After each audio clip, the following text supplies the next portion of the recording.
अस्सलाम वालेकुम भली कार कयूं था सब रंग जे हिन सोहणे अंगण ते कीअं आहियो ख़ुशि आहियो ठीकु आहियो चाक चङा भला आहियो मूंखे पक आहे त बिल्कुलु ठीकु हूंदो ख़ुशि हूंदो चाक चङा भला हूंदो ऐं तंदुरुस्तु हूंदो पंहिंजे पाण जो ख़्यालु रखंदा हूंदो पंहिंजे भर पासे ते नज़र रखंदा हूंदो पंहिंजी सिहत जो ख़्यालु रखंदा हूंदो पंहिंजे बचड़नि जो ख़्यालु रखंदा हूंदो पूरी दुनिया ते तव्हांजी नज़र हूंदी इहा मूंखे पक आहे ऐं उन सां गॾोगॾु जेके मौसम में जेका फेर घेर थी आहे उन जो बि ख़्यालु रखंदा हूंदो छो त ज़ाहिर थधिकार शुरू थी चुकी आहे सियारे खे भलीकार कंदासीं थधिड़ी थधिड़ी हीर जेका आहे सा घुलणु शुरू थी चुकी आहे अलामा इक़बाल हिकिड़ो वॾो ॾखण एशिया जो वॾो हिकिड़ो नालो वॾो हिकिड़ो शाइर जंहिंजो जनमु ॾिहाड़ो बि गुज़री चुको आहे काल्ह उन्हनि जो जनमु ॾिहाड़ो हुयो ऐं असां मूंखे माना हसरत हुई ख़्वाहिश बि हुई त काल्होके ॾींहं ते जेको आहे अॼोके ॾींहं ते उहो ॾींहुं हुजे हा त जीअं मां बि उन ते कुझु ॻाल्हाए सघां भई हिकिड़ी सुहिणी शख़्सियत हिकिड़ो वॾो फ़िलासफ़र ॾाहो अदीब ऐं सियासतदान सो छा ॻाल्हि कजे हुनजे कुझु सिटूं मूंखे ॿ हुन जूं नज़र आयूं जेके ॾाढियूं दिलि सां लॻियूं मूं सोचियो अलामा इक़बाल जूं उहे सिटूं तव्हां सां ज़रूरु वंड कयां यही दर्स देता है हमें हर शाम का सूरज यही दर्स देता है हमें हर शाम का सूरज मग़रिब की तरफ़ जाओगे तो डूब जाओगे आहिनि त ॿ लाइनूं पर ॾाढियूं गहरियूं आहिनि त सम्झण जी ॻाल्हि आहे ॻाल्हि खे सम्झण जॾहिं असांखे सम्झ में अची वेंदी आहे ऐं जेके वॾियूं वॾियूं शख़्सियतूं आहिनि वॾा वॾा जेके नाला आहिनि जॾहिं असां उन्हनि खे पढ़ंदा आहियूं या असां पंहिंजी तारीख़ खे पढ़ंदा आहियूं त असांखे ख़बर पवंदी आहे त असांजे पाकिस्तान में उहे वॾा वॾा नाला आहिनि जिन असांखे घणो कुझु ॾिनो आहे अॼु मूं वटि ॿ जेके सुहिणा महिमान आहिनि सुहिणियूं शख़्सियतूं आहिनि उन्हनि जो पंहिंजे पंहिंजे शोबे में हिकिड़ी महारत आहे ऐं उन्हनि जी महारत मां असां घणो कुझु पिराईंदासीं घणो कुझु सिखंदासीं पहिरें जेका मूंसां भेण वेठी आहे दोस्त वेठी आहे चमड़ी जे हवाले सां ॻाल्हि ॿोल कंदासीं चमड़ी जी बीमारियूं जेके आहिनि उन्हनि जे हवाले सां ॻाल्हि ॿोल कंदासीं मौसम सां वरी जेके असांजे चमड़ी ते असर थियनि था उन्हनि ते ॻाल्हि छो त हींअर थधिकार आहे सियारो अचे पियो अची चुको आहे बल्कि त उन हवाले सां ॻाल्हि ॿोल कंदासीं त कहिड़ा असर पवनि था केतिरा पवनि था सो असां सां गॾु आहे डॉक्टर मुबशिरा अस्सलाम वालेकुम वालेकुम भलीकार कयूं था वेलकम सिंधी में भलीकार अच्छा कीअं आहियो ठीकु आहियो अल्हम्दुलिल्लाह ख़ुशि आहियो बिल्कुलु चमड़ी मतिलबु स्किन सिंधी में चमड़ी ठीकु आहे उन ते पाण ॻाल्हाईंदासीं छो त तव्हां डर्मेटोलॉजिस्ट आहियो त उन हवाले सां तव्हां सां कचेरियूं कंदासीं बातचीत करेंगे मिक्स ॻाल्हाईंदासीं उर्दू सिंधी मिक्स ठीकु आहे ऐं ॿी जेका असां सां गॾु शख़्सियत आहे जॾहिं असां दवाउनि जी ॻाल्हि कंदा आहियूं ऐं असां कंहिं बि फार्मेसी ते वेंदा आहियूं अॼुकल्ह घणियूं असांखे जेके आहिनि ॾुखियायूं बि अचनि थियूं अॻियां मुंहुं ॾिसणियूं पवनि थियूं असली नकली जो फ़र्क़ु ख़बर कान थी पए ऐं उनखे जेका इंस्पेक्शन थींदी आहे उहे माण्हू बि कुझु माहिर हूंदा आहिनि जेके उनजी इंस्पेक्शन कंदा आहिनि उन हवाले सां असां उनजी डिग्री जे हवाले सां बि ॻाल्हि कंदासीं अहलियत जे हवाले सां बि ॻाल्हि कंदासीं जेके ड्रग इंस्पेक्टर जेको हूंदो आहे उनजो कमु छा हूंदो आहे ऐं कहिड़ीअ रीति उहो पंहिंजो कमु पूरो कंदो आहे ऐं कहिड़ियूं उन में क्वालिफिकेशन छा जी घुर्बल हूंदी आहे अॼुकल्ह त जंहिंखे ॾिसो उहो सोर्स ते बि अची थो वञे छा उन में गुंजाइश आहे कंहिं पर्चीअ जी इहो ज़रूरु पुछणु चाहींदासीं ग़ुलाम अली लाखो असां सां गॾु आहे अस्सलाम वालेकुम वालेकुम अस्सलाम आहियो ठीकु आहे अल्हम्दुलिल्लाह भलीकार कयूं था वॾी महिरबानी सभ खां पहिरीं त ग़ुलाम अली लाखो साहब अचण साण ॿ टे सरप्राइज़ अहिड़ा ॾिना मूंखे सिधा सां जो मां हींअर ताईं सोचियां पई उहे कहिड़ा सरप्राइज़ आहिनि हिकिड़ो त मुंहिंजे पाड़े जो ॿाहे मुंहिंजे भर पासे में रही चुको आहे नंढा नंढा सरप्राइज़ ॻुझा उन्हनि रखिया आहिनि पर उहे वरी असां ऑफ स्क्रीन हिक ॿिए खां पुछंदासीं ज़रूरी थोरी आहे सभु कुझु तव्हांखे ॿुधायूं ठीकु आहे सो भलीकार तव्हांखे वेलकम तव्हांखे सभ खां पहिरें तव्हां सां कचेरी जी कंदासीं शुरूआत सिंधी बिल्कुलु सम्झी वेंदा आहियो यस 100% समझ आती है जेको सम्झ में न अचे न उहो तव्हां ॿुधाए सघो था बिल्कुल तव्हां शुरूआत कीअं कई तव्हां इहो ई फील्ड इन ही फील्ड के छो चुनियो पहले तो मेरा जहाँ से मैंने स्टार्ट किया था वो था early childhood education as a directress मैंने कनाडा से किया हुआ है फिर उसके बाद मैंने एमफिल स्पोर्ट्स साइंस में किया तो वो पूरा स्पोर्ट्स चला और फिर उसके बाद slowly and gradually nutrition add in हुआ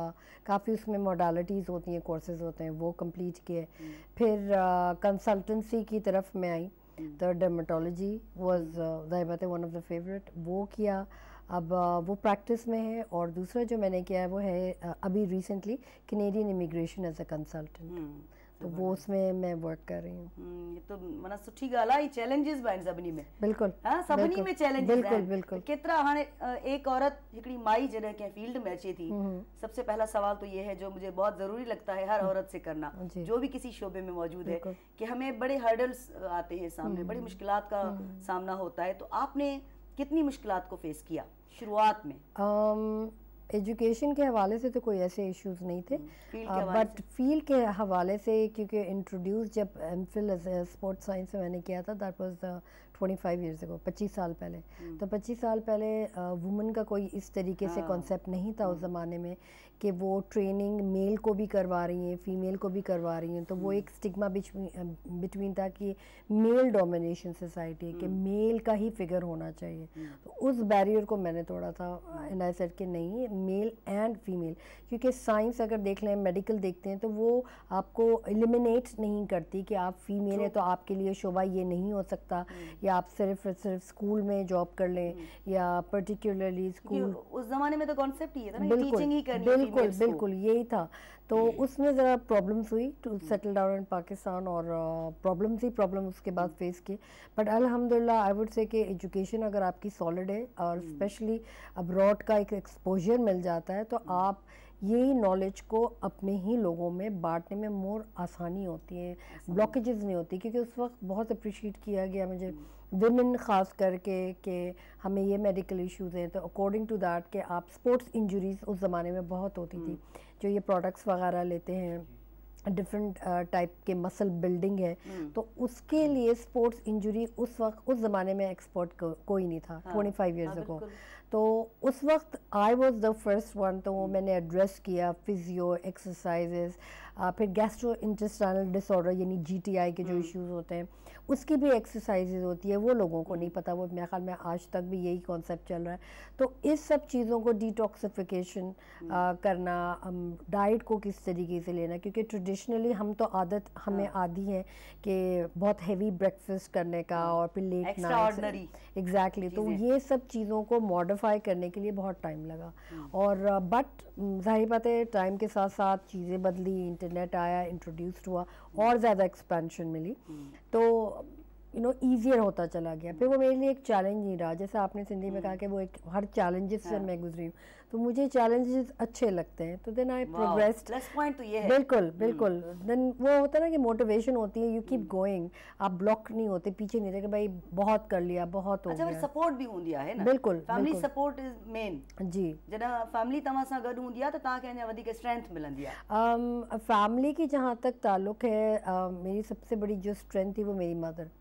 सो मदर से बहुत ज़्यादा स्ट्रेंथ वाइज मिली, और दूसरी चीज़ के खुद यानी बुक वर्म भी हो तो किताबी कीड़ा हो तो वो बहुत आपको आसान हो जाता है, लाइक आप रिलक्टेंट नहीं होते हैं। किताबी कीड़ा आयो, जब आप किताबी कीड़ा में दोनों लैंग्वेज में बात करते हो, दोनों मेरी अपनी है और मुझे अच्छा लगता है मिक्स करके बात करना भी। जब आप किताबी कीड़ा हो तो क्या लगता है, आपने सिर्फ फील्ड के हवाले से ही स्टडी की है या ओवरऑल आपने? देखिए, जनरली जब हम एमफिल स्पोर्ट्स साइंस करते हैं तो उसके साथ साथ मेंटल हेल्थ की भी चैलेंजेस आते हैं, ठीक है। तो उसमें मैंने क्लिनिकल साइकोलॉजी की हुई है, तो उसके अंदर हम hypnosis, NLP, neuro linguistic power, counselling, drug and abuse counselling भी ऑफ कोर्स उसके एक पार्ट था, तो वो भी मैंने कंप्लीट किया हुआ है। ये सब चीज़ों को कंबाइन करके एक बहुत अच्छा आई वुड से कि एक वेलनेस सेंटर टाइप का मैंने खोला हुआ था। अब मैं कम्प्लीटली डर्मेटोलॉजी में हूँ, तो काउंसलिंग के लिए अभी भी पेशेंट्स आते हैं, तो मच मोर ईजियर हो जाता है टू कन्विंस एंड उनको आई वुड से कि एक स्टिग्मा से या एक प्लाटो में जो एक शख्स फंसा हुआ होता है कि हमने यही बात करनी है, हमारी सोच ही बॉक्स की है, तो सोच को हम बदल नहीं सकते, क्योंकि वो एक बहुत बड़ा अलमिया कि ये बोल दिया जाता है कि पॉजिटिव सोचो। पॉजिटिव सोच कैसे सकते हैं, ठीक है ना। So you have to reframe yourself, यानी अपने आप को खुद सेल्फ हिप्नोसिस करो, अपने आप को खुद हिप्नोटाइज करो, तो आपकी आगे की चीज़ें बहुत ज़्यादा चेंज होती हैं। सेकंड चीज़ ये अक्सर सुनती मैं हूँ कि अच्छा सोचोगे तो अच्छा होगा। अगर आपके इर्द गिर्द फॉर एग्जाम्पल कचरा है माहौल का, जब तक आप जाके उस कचरे को नहीं उठा के गार्बेज में डालेंगे तो ये चीज़ें चेंज नहीं होंगी।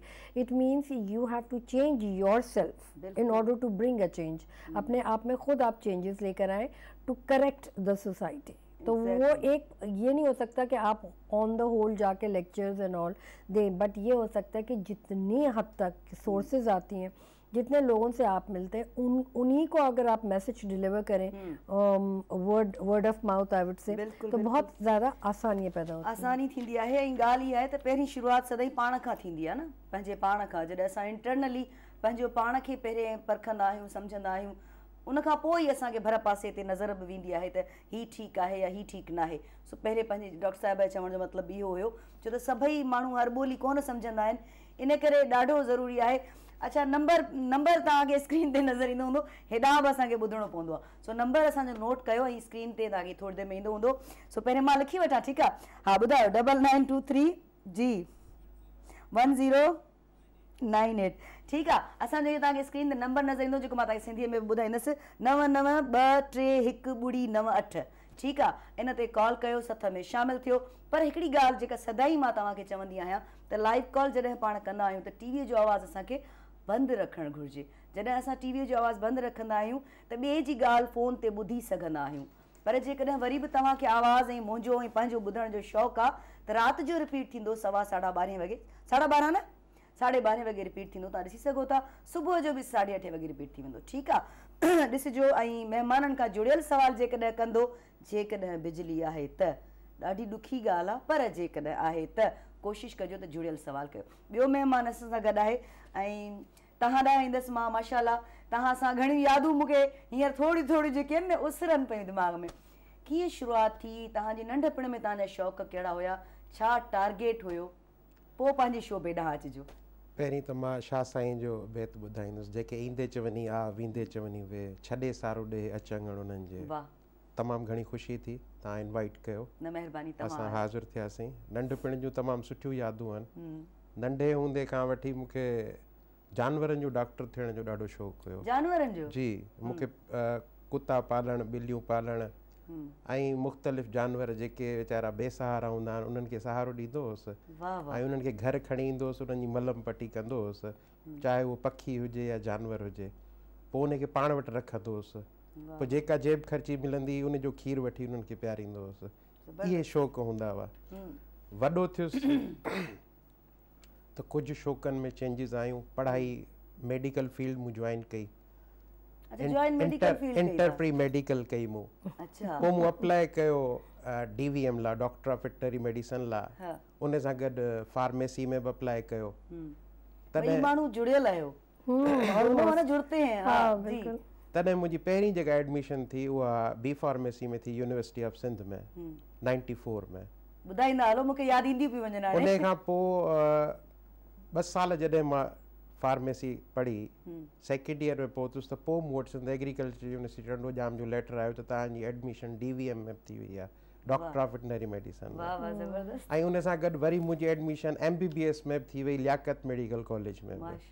पर पोइ मूं इहो सोचियो त शायदि टाइम इहे सभु गॾु थियूं जॾहिं मां सेकेंड ईयर फार्मेसी में पहुतुसि त पोइ मूं इहो बहितर सम्झो त बजाए जो टाइम ज़ाया कजे, जेका डिग्री हले पई उन में ई चांस वठिजे। त अलाह जो शुक्र आहे, उहा मूं 4 साल में डिग्री कंप्लीट कई ऐं 99 में नवंबर में मूंखे डिग्री मिली। 99 नवंबर में ई मूंखे अपीयरेंस सर्टिफिकेट ते जॉब मिली वई, हिकिड़ी मल्टीनेशनल कंपनी में जॉब शुरू कई अलाह जो नालो वठी ऐं अल्हम्दुलिल्लाह 5 साल प्राइवेट जॉब कई। 2004 में पब्लिक सर्विस कमीशन जी एडवर्टाइज़मेंट आई for the post of drug inspector VPS 17। उन लाइ मूं कॉन्टेस्ट कयो, क्वालिफाई कयो ऐं अल्हम्दुलिल्लाह टॉप कयो रूरल में। ज़बरदस्त। ऐं मां 2005 में ड्रग इंस्पेक्टर लाड़काणो थियुसि। सफ़र ईअं ई जारी रहियो। नंढपण में ॾिंगा हुयो? तमामु घणो। केतिरा ॾिंगा हो? मार केतिरी खाईंदा हो? मार घटि खाईंदो हुउसि, ॾींदो घणी हुउसि। अच्छा, ॾींदा घणा हो? जी, कुटींदा हो माण्हुनि सां या ईअं थोरो रवैयो थोरो हार्श हूंदो हुयो। नंढपण में ई? नंढपण में ॾिंगा हुयो? ॾिंगो हुयो। अच्छा, अजायो अटकी पवंदा हो? अजायो कोन, का नाइंसाफ़ी हूंदी या केरु मुंहिंजी ॿिलीअ खे धकु हणंदो या कुते सां विढ़ंदो त मां उन सां पोइ पर्सनल थी वेंदो हुउसि। माना इंतहाई सेंसिटिव। अल्हम्दुलिल्लाह। जी जी जी। ऐं इहा ॾाढी सुठी ॻाल्हि आहे, तमामु सुठी ॻाल्हि आहे। अच्छा, पोइ हिन फील्ड में जॾहिं तव्हां आयो, हिन में घणियूं रिक्वायरमेंट्स हूंदियूं आहिनि? आमतौर ते माण्हुनि खे एतिरी ॼाण कोन्हे का, तव्हांखे बि ख़बर हूंदी, घणी माण्हुनि खे ॼाण कोन्हे त ड्रग इंस्पेक्टर जो बेसिकली कमु छा आहे? ड्रग इंस्पेक्टर जो बेसिकली कमु इहो आहे त जेका दवा ठहण खां वठी, फैक्ट्री खां वठी, रिटेल आउटलेट ताईं, मतिलबु फार्मेसी लेवल ताईं एंड कंज़्यूमर खे क्वालिटी वारी दवा मिले, इहा ड्रग इंस्पेक्टर जी ड्यूटी आहे। He has to maintain the quality of drug from beginning to the end. हाणे उन में तव्हांखे फैक्ट्री में बि इंस्पेक्शन करणी आहे, सैम्पलिंग करणी आहे सस्पेक्टेड ड्रग्स जी, वरी फैक्ट्री मां दवा निकिरे थी अचे थी होलसेल में, होलसेल मां अचे थी रिटेल में, ऐं रिटेल खां पोइ एंड कस्टमर ताईं अचे थी, जेको असांजो बायर आहे या जेको पेशेंट आहे। पेशेंट जी सेफ्टी असांजो पहिरियों गोल हूंदो आहे त जेका दवा डिस्पेंस थिए थी मार्केट में उहा असांजी ज़िम्मेदारी आहे त उहा क्वालिटी मेडिसिन हुजे। माना घणा लॻभॻि प्रोसीजर्स आहिनि? प्रोसीजर्स त घणा आहिनि, पर जेके बेसिक प्रोसीजर इहो आहे त दवा फैक्ट्री मां ई ठहे थी त उते बि असां सैम्पलिंग कंदा आहियूं उनजी। अच्छा, उनजी सैम्पलिंग करे लैब मोकिलींदा आहियूं। जॾहिं लैब एनालिसिस सर्टिफिकेट अची वेंदो आहे त पोइ असां उनखे गो हेड जो लेटर ॾींदा आहियूं त तव्हां इहा दवा हाणे मार्केट में सेल करे सघो था। ऐं पोइ मार्केट में बि रेंडमली, मिसाल तौरु जैकबाद जो अगरि टेम्परेचर वधीक आहे त उतां बि दवा खणबी, अगरि कराची जो टेम्परेचर में ह्यूमिडिटी आहे त उतां बि दवा खणबी, ॿिन्ही जो कंपेरिज़न कंदा आहियूं त दवा ते कहिड़ो असरु थो थिए, टेम्परेचर जो, ह्यूमिडिटी जो, सनलाइट जो, ॿियूं काफ़ी शयूं आहिनि। या मतलब ओडीमल जे मतलब दवाऊं ठहंदियूं हूंदियूं आहिनि फैक्ट्री में, उन महिल को प्रोसीजर कोन हूंदो त उते को माण्हू अहिड़ो मौजूदु हुजे जो पहिरें उतां खां ई हिकिड़ी पॉजिटिविटी असल में थींदो छा आहे जो क्वालिटी कंट्रोल डिपार्टमेंट हर कंपनी में हूंदो आहे। हू पंहिंजी सेल्फ असेसमेंट करे जॾहिं हू 100% श्योर हूंदा आहिनि कंपनी वारा, पोइ उहा दवा मार्केट खे डिस्पेंस कंदा आहिनि। हिकिड़ो त इहो ज़ाहिरी आहे हू हिकिड़ी दवा ठाहीनि था, उहे उनखे ऑन कनि था त उन जी क्वालिटी मेंटेन करण जो सॼो उन्हनि जो ई ड्यूटी आहे। ऐं अगरि का उन में ख़राबी अचे थी त सुभाणे जेका प्रोसिक्यूशन थींदी आहे उहा बि फैक्ट्री वारनि जे ख़िलाफ़ थींदी आहे त तव्हां उहा दवा सब स्टैंडर्ड ठाही या स्प्यूरिस ठाही या ॿी का उन में ख़ामी हुई त उहो सॼो फैक्ट्री वारे जी ज़िम्मेदारी हूंदी आहे। असांजी ज़िम्मेदारी इहा हूंदी आहे त एंड पेशेंट ताईं जेका दवा पहुचे उहा क्वालिटी वाइज़ पहुचे। तव्हांजी रिस्पॉन्सिबिलिटी ॾाढी घणी वॾी आहे असांजी तमामु, ऐं असां ते अल्लाह जी रिस्पॉन्सिबिलिटी बि आहे ऐं अवाम जी रिस्पॉन्सिबिलिटी बि आहे। छा थो लॻे केतिरे भाङे घणे भाङे माण्हू इनखे निभाइनि था इन ज़िम्मेवारी ईमानदारीअ सां? मुंहिंजे नज़रिए सां 90% माण्हू अहिड़ा आहिनि असां वटि डिपार्टमेंट में जेके मेरिट ते आया आहिनि ऐं जेके पंहिंजी ड्यूटी खे ड्यूटी सम्झनि था ऐं अलाह जो डपु बि आहे उन्हनि माण्हुनि में। उहे माण्हू पंहिंजी ड्यूटियूं सर अंजाम ॾियनि था। जी जी। ऐं उन में असां मुख़्तलिफ़ जाइनि तां मुख़्तलिफ़ सैंपल्स, असां इहो कोन ॾिसंदा आहियूं त सैंपल जी प्राइस छा आहे या सैंपल जी जाइ कहिड़ी आहे, भले उहो गवर्नमेंट हॉस्पिटल हुजे, प्राइवेट हॉस्पिटल हुजे, रिटेल फार्मेसी हुजे, होलसेल हुजे या इवन एयर कंडीशनर फार्मेसी हुजे, सैंपलिंग असां हर जाइ तां करे उनजी अथेंटिकेशन कंदा आहियूं कंप्लीट। जॾहिं असांखे इत्मिनान थी वेंदो आहे दवा ठीकु आहे त पोइ उहा, ऐं अगरि जे उन में का ख़राबी अची वेंदी आहे त ड्रग एक्ट में अहिड़ा प्रोविजन्स आहिनि जंहिंमें असां उन मैन्युफैक्चरर खे या को ॿियो माण्हू उन में इन्वॉल्व आहे त उनखे पोइ प्रोसिक्यूट कंदा आहियूं अकॉर्डिंग टू ड्रग एक्ट 1976। अच्छा, माना उन जे हवाले सां कानून जुड़ियल आहे। प्रोसिक्यूशन आहे 1976 जो कानून ठहियल आहे, उन में अमेंडमेंट बि थी आहे 2012 में, हाणे ड्रैप एक्ट बि अची वियो आहे, सिंध ड्रग रूल्स बि आहिनि, तमामु सुठी हिकिड़ी प्रोसिक्यूशन थियल आहे, कॉन्स्टिट्यूशन आहे लॉ जी जेका असां फॉलो कंदा आहियूं। सुठी ॻाल्हि आहे त तव्हां ॻाल्हि जेका कयो पिया, पर असां घणियूं नेगेटिव शयूं बि ॾिठियूं आहिनि, तव्हांखे बि ॼाण हूंदी हिन हवाले सां। एक्सपायर्ड जेके दवाऊं हूंदियूं आहिनि, जेके एक्सपायर्ड आहिनि, से बि मार्केट में मिलनि थियूं। बीइंग अ रिपोर्टर मां पाण फील्ड में वई आहियां ऐं असां वठी ॾिठियूं आहिनि। निंड जूं दवाऊं मना थियल आहे त बिना माना डॉक्टर जे पर्चीअ जे नथियूं ॾेई सघजनि, पर उहे निंड जूं दवाऊं बि आम दुकाननि ते माण्हूअ खे मिली वञनि थियूं सोर्स ते। बाबा मां फलाणे जो दोस्त, मां फलाणे जो दोस्त, या कंहिं व्हाट्सअप ते कंहिं डॉक्टर खां बाबा जल्दी कर पंहिंजी पर्ची व्हाट्सअप कर। इहो कमु असां ॾिठो आहे, बीइंग अ फील्ड रिपोर्टर मां ॻाल्हि पई कयां, त उहे बि असां ॾिठियूं आहिनि। उन हवाले सां तव्हां छा चवंदो, केतिरी सख़्ती हूंदी आहे उन हवाले सां? ॾिसो न, कमियूं ख़ामियूं हर इदारे में, हर डिपार्टमेंट में, हर मुआशरे में हूंदियूं आहिनि। असां बेसिकली अञा मुआशरती तौर ते एतिरा पावरफुल न थिया आहियूं जो हर दवा प्रिस्क्रिप्शन ते वठणु वञूं, या असां चऊं त न बाबा हाणे ही को वॾो माण्हू आहे त उन खे प्रिस्क्रिप्शन जी ज़रूरत कान्हे, ग़रीब आहे त उनखे प्रिस्क्रिप्शन जी ज़रूरत आहे, ईअं बि कोन्हे को। असल में मसइलो इहो आहे एक्सपायर्ड ड्रग्स जे लाइ कानून साज़ी इहा थियल आहे त जेको बि मेडिकल स्टोर वारो आहे उहो पंहिंजो हिकिड़ो शेल्फ एक्सपायर्ड ड्रग्स लाइ डेडिकेट रखंदो ऐं उन जे मथां लिखंदो त एक्सपायर्ड ड्रग्स आहिनि नॉट फॉर सेल, ऐं उहो लॉक एंड की में हूंदो। इहो हिकिड़ो लॉ आहे। अगरि इन लॉ खे केरु ब्रेक करे थो त उन लाइ पोइ असां उहे एक्सपायर्ड ड्रग्स पंहिंजी तहवील में वठी उन ते पोइ ड्रग कोर्ट में केस ठाहींदा आहियूं त ही सेलिंग। छा अहिड़ो को प्रोसीजर आहे त इहे जेके तव्हांजा रूल्स ॿुधाया पिया या लॉ बि आहे, हिकिड़ो कानून बि हिकिड़ो आहे इन हवाले सां, त उहो उन्हनि जेके बि आहिनि फार्मेसीज़ आहिनि उन ते उते पेस्ट थियल हुजे, उते लॻल हुजे, त जीअं उते को अणॼाण बि को माण्हू अचे त उनखे उहो ॾेखारे वञे बाबा ही कानून बि अथव, अहिड़ी का आहे? असल में ॾिसो न, जेसि ताईं माण्हुनि खे एजुकेट करण जी ॻाल्हि आहे त मुख़्तलिफ़ प्रोग्राम्स मुख़्तलिफ़ टाइमनि ते हेल्थ डिपार्टमेंट कराईंदी रहंदी आहे फॉर दी पब्लिक अवेयरनेस। उन में छा आहे जो ॾिसो न, एक्सपायर्ड ड्रग केर बि ॾिसी वाइसी कोन वठंदो। ज़ाहिर आहे कंहिं पेशेंट खे तकड़ आहे दवा जी ऐं उहो तकड़ में दवा वठी वियो, डॉक्टर ॾिठी या उन जे कंहिं रिलेटिव ॾिठी त पोइ तॾहिं उहा शइ वरी डिटेक्ट आउट थींदी आहे। ऐं असांजे माण्हुनि में इहो आहे त जॾहिं दवा वठंदा आहियूं त उन जी का बि रिसिप्ट असां दुकानदार खां तलब ई न कंदा आहियूं। इहा तमामु वॾी कमी आहे असांजे मुआशिरे में। छो त ॾिसो न, अगरि तव्हांखे दुकानदार ग़लति दवा, एक्सपायर दवा या ॿ नंबर दवा सेल करे थो त उन जो प्रूफ कहिड़ो आहे तव्हां वटि? अगरि तव्हां वटि उहा रिसिप्ट आहे ऐं उन रिसिप्ट ते उहो बैच नंबर लिखियलु आहे, दवा जो नालो लिखियलु आहे, तॾहिं त असां वञी प्रूफ करे सघंदासीं ड्रग कोर्ट में त इहा दवा वाकई इन दुकानदार पेशेंट खे ॾिनी। न त काफ़ी माण्हू पंहिंजूं पर्सनल दुश्मनियूं कढण लाइ बि असांखे लेटर लिखी छॾींदा आहिनि या एप्लीकेशन ॾेई वेंदा आहिनि त फलाणो माण्हू एक्सपायर दवाऊं पियो खपाए, फलाणो माण्हू हीअ पियो करे। त ॾिसो न, ॻाल्हि इहा असांखे प्रूफ जी ज़रूरत पवंदी आहे ड्रग कोर्ट में, प्रोसिक्यूशन में, हर शइ में। त माण्हुनि खां बि इहा इल्तिजा आहे, माण्हुनि खां बि इहा इल्तिजा आहे त जॾहिं बि का बि दवा, इवन 10 टैबलेट बि पेनाडोल जूं वठनि था त उन खां दुकानदार खे चवनि त बाबा असांखे इन जी रसीद ॾे ऐं उन रसीद ते उन दवा जो बैच नंबर ज़रूरु लिखियलु हुजे, ताकी अगरि ग़लती थिए या ख़राबी थिए या पेशेंट खे रिएक्शन थिए त उन दुकानदार ते उहा एक्शन खणी फिक्स करे सघिजे रेस्पॉन्सिबिलिटी, ऐं जेका ड्रग कंट्रोल एडमिनिस्ट्रेशन सिंध आहे उहा उन ते एक्शन खणी सघे अकॉर्डिंग टू लॉ। ज़बरदस्त। ऐं इहा तव्हां सभिनी खे ॼाण हुजणु घुरिजे त असां जॾहिं बि कंहिं मेडिकल स्टोर ते वेंदा आहियूं, ख़ासि तौर ते असांजे ॻोठनि बहिराड़ियुनि में असां इहो ॾिठो आहे त असां ॼाण कोन वठंदा आहियूं उन हवाले सां, ऐं असां कोशिशि कंदा आहियूं त असां बसि वरितीसीं ऐं असां हलिया वेंदा आहियूं। न, जीअं डॉक्टर साहिबु ॻाल्हि कई, लाखो साहिबु ॻाल्हि कई, इनखे असां फोकस कयूं। अवेयरनेस जी तमामु घणी ज़रूरत आहे। उन लाइ ज़रूरी कोन्हे त तव्हां वटि का डिग्री हुजे। अवेयरनेस तव्हांखे उथण वेहण सां बची सघे थी, त चइनि चङनि में वेहंदो तव्हांजी घणी ॻाल्हि। ऐं कॉल बि अचे पई, ॾिसूं था केरु आहे असां गॾु। अस्सलाम वालेकुम। पिनियल भाउ, कहिड़ा हाल आहिनि? हेलो पिनियल भाउ, ख़ुशि चाक, चङा भला, जोड़ मतारा?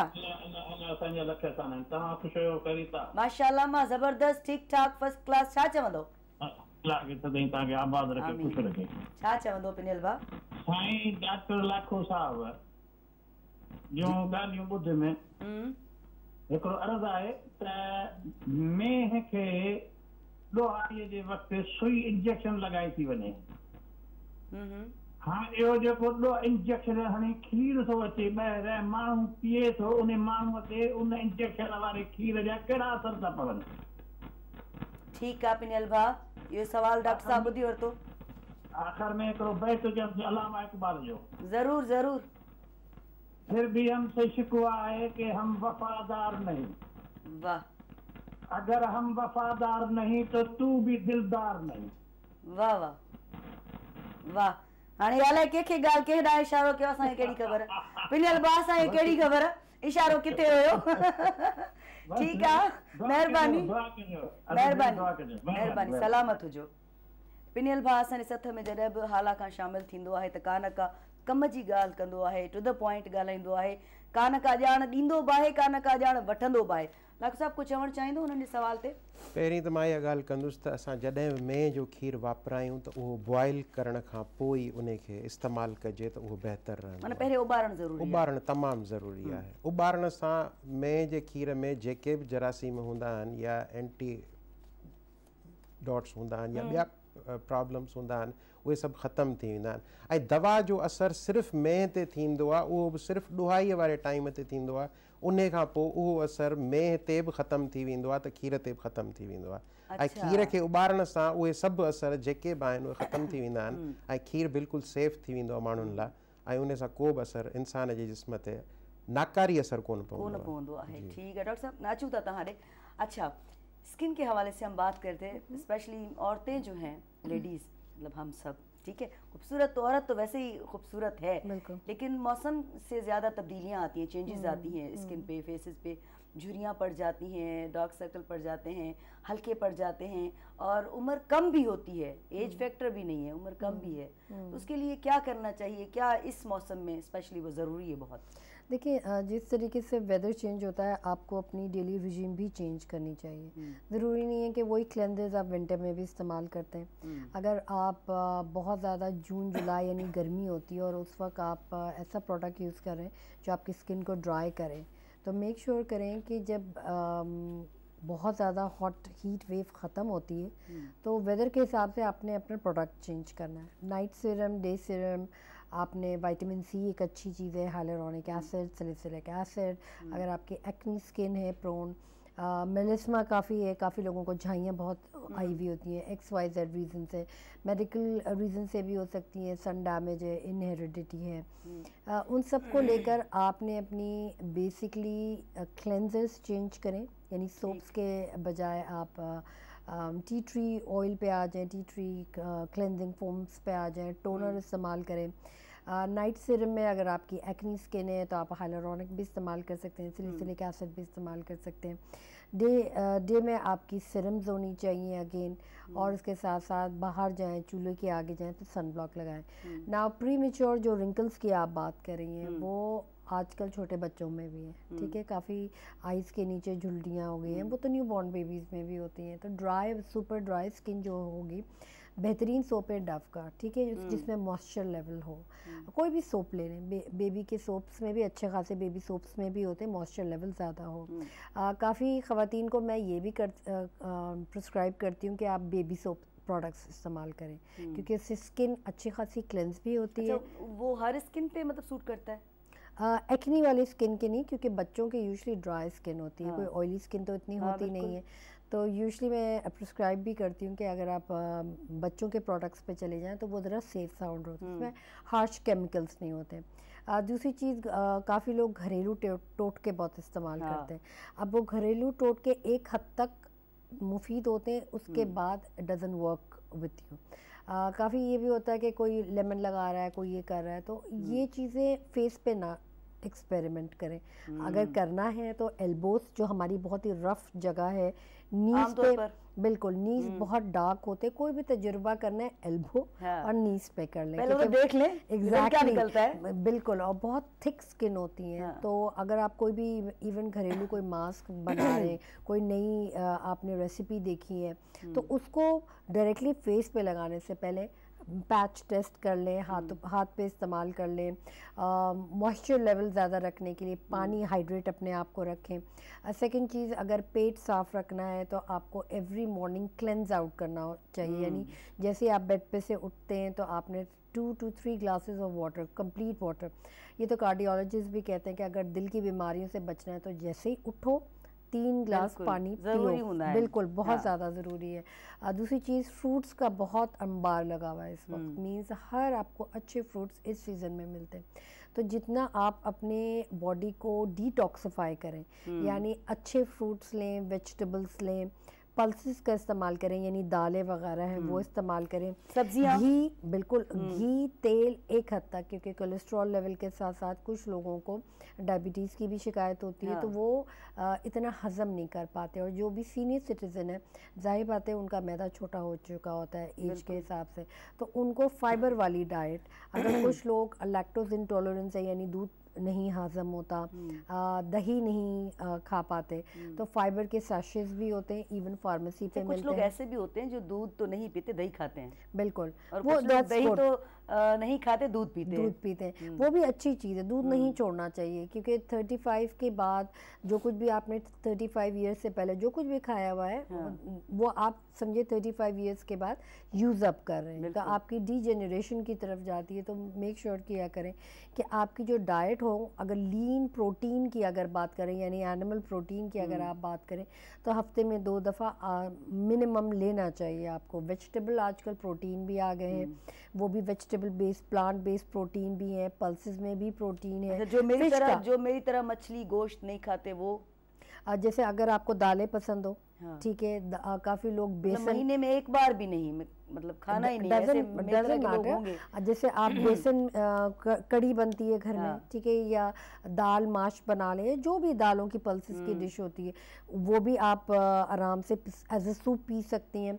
दूसरी चीज़ जैसे हम सत्तों का शरबत कहते हैं, आपको पता होगा वो क्या चीज़ है। बिल्कुल, वो आप बहुत ज़्यादा high protein, I would say कि वो भी एक अच्छा कॉम्पोनेंट है, वो आप लें। लेकिन सब्जियां सारी हैं ना बिल्कुल शामिल है, सब्जियां देखिए, अगर सत्तों का अगर आप ले रहे हैं तो वो तो फिर पल्सेस में आ जाता है, राइट।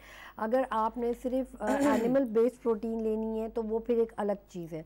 अगर आप वे पे जाते हैं, यानी वेजिटेबल्स में भी काफ़ी किस्म आती है, अगर आप वे प्रोटीन पाउडर्स भी, सैशेज भी मिलते हैं, वे प्रोटीन शेक्स भी अवेलेबल होते हैं जो बाहर से, बट वेरी एक्सपेंसिव पड़ता है, हर कोई अफोर्ड नहीं कर पाता।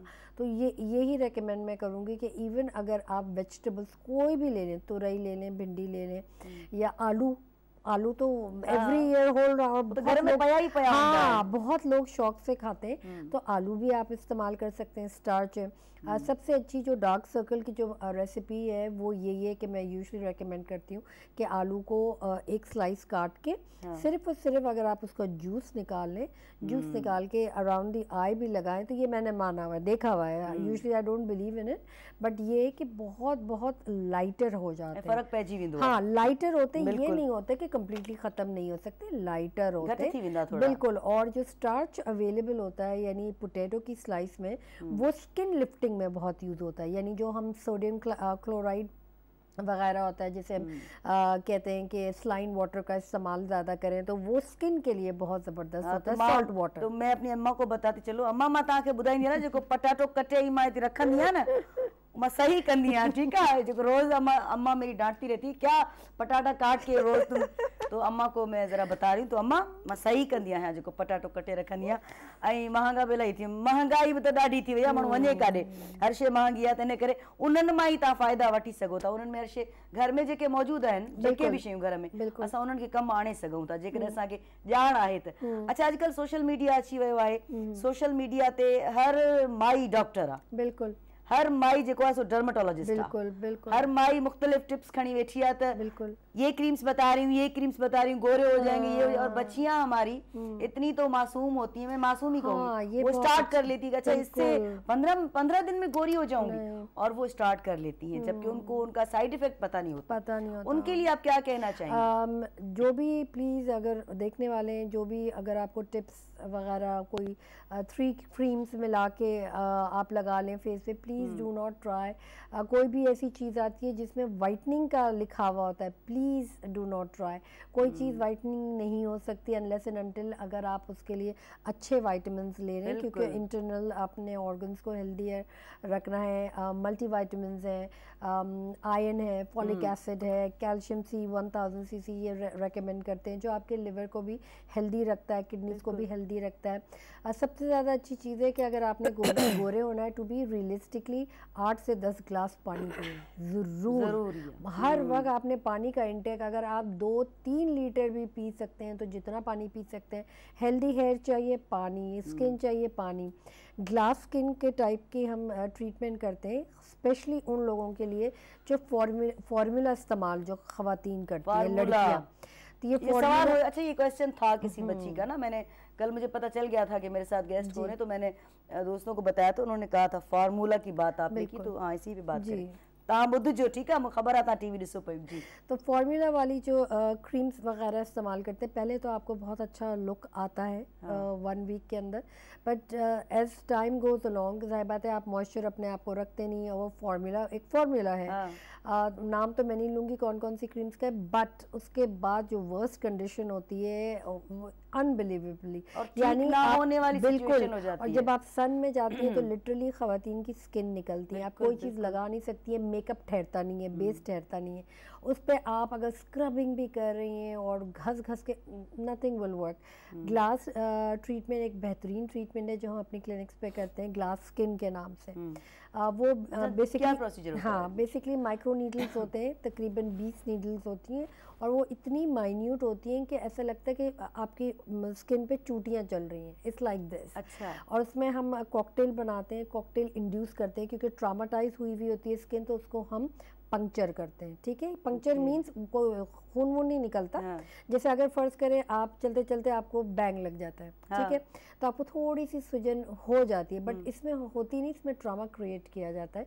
यानी जो मेलिस्मा बहुत थिक मेलेटोन बहुत थिक हुआ होता है, उसको हम ब्रेक करते हैं। ब्रेक करने के बाद ये आहिस्ता आहिस्ता लाइटर होता है। जो कॉकटेल हम मिक्स करते हैं वो फुल ऑफ विटामिन्स और एंटीऑक्सीडेंट्स होता है। मैं छा हूंदो आहे? ये नहीं बता सकती। अच्छा, ये मुझे मता कचेरी में डॉक्टर साहब आया तो मैं निकली वने।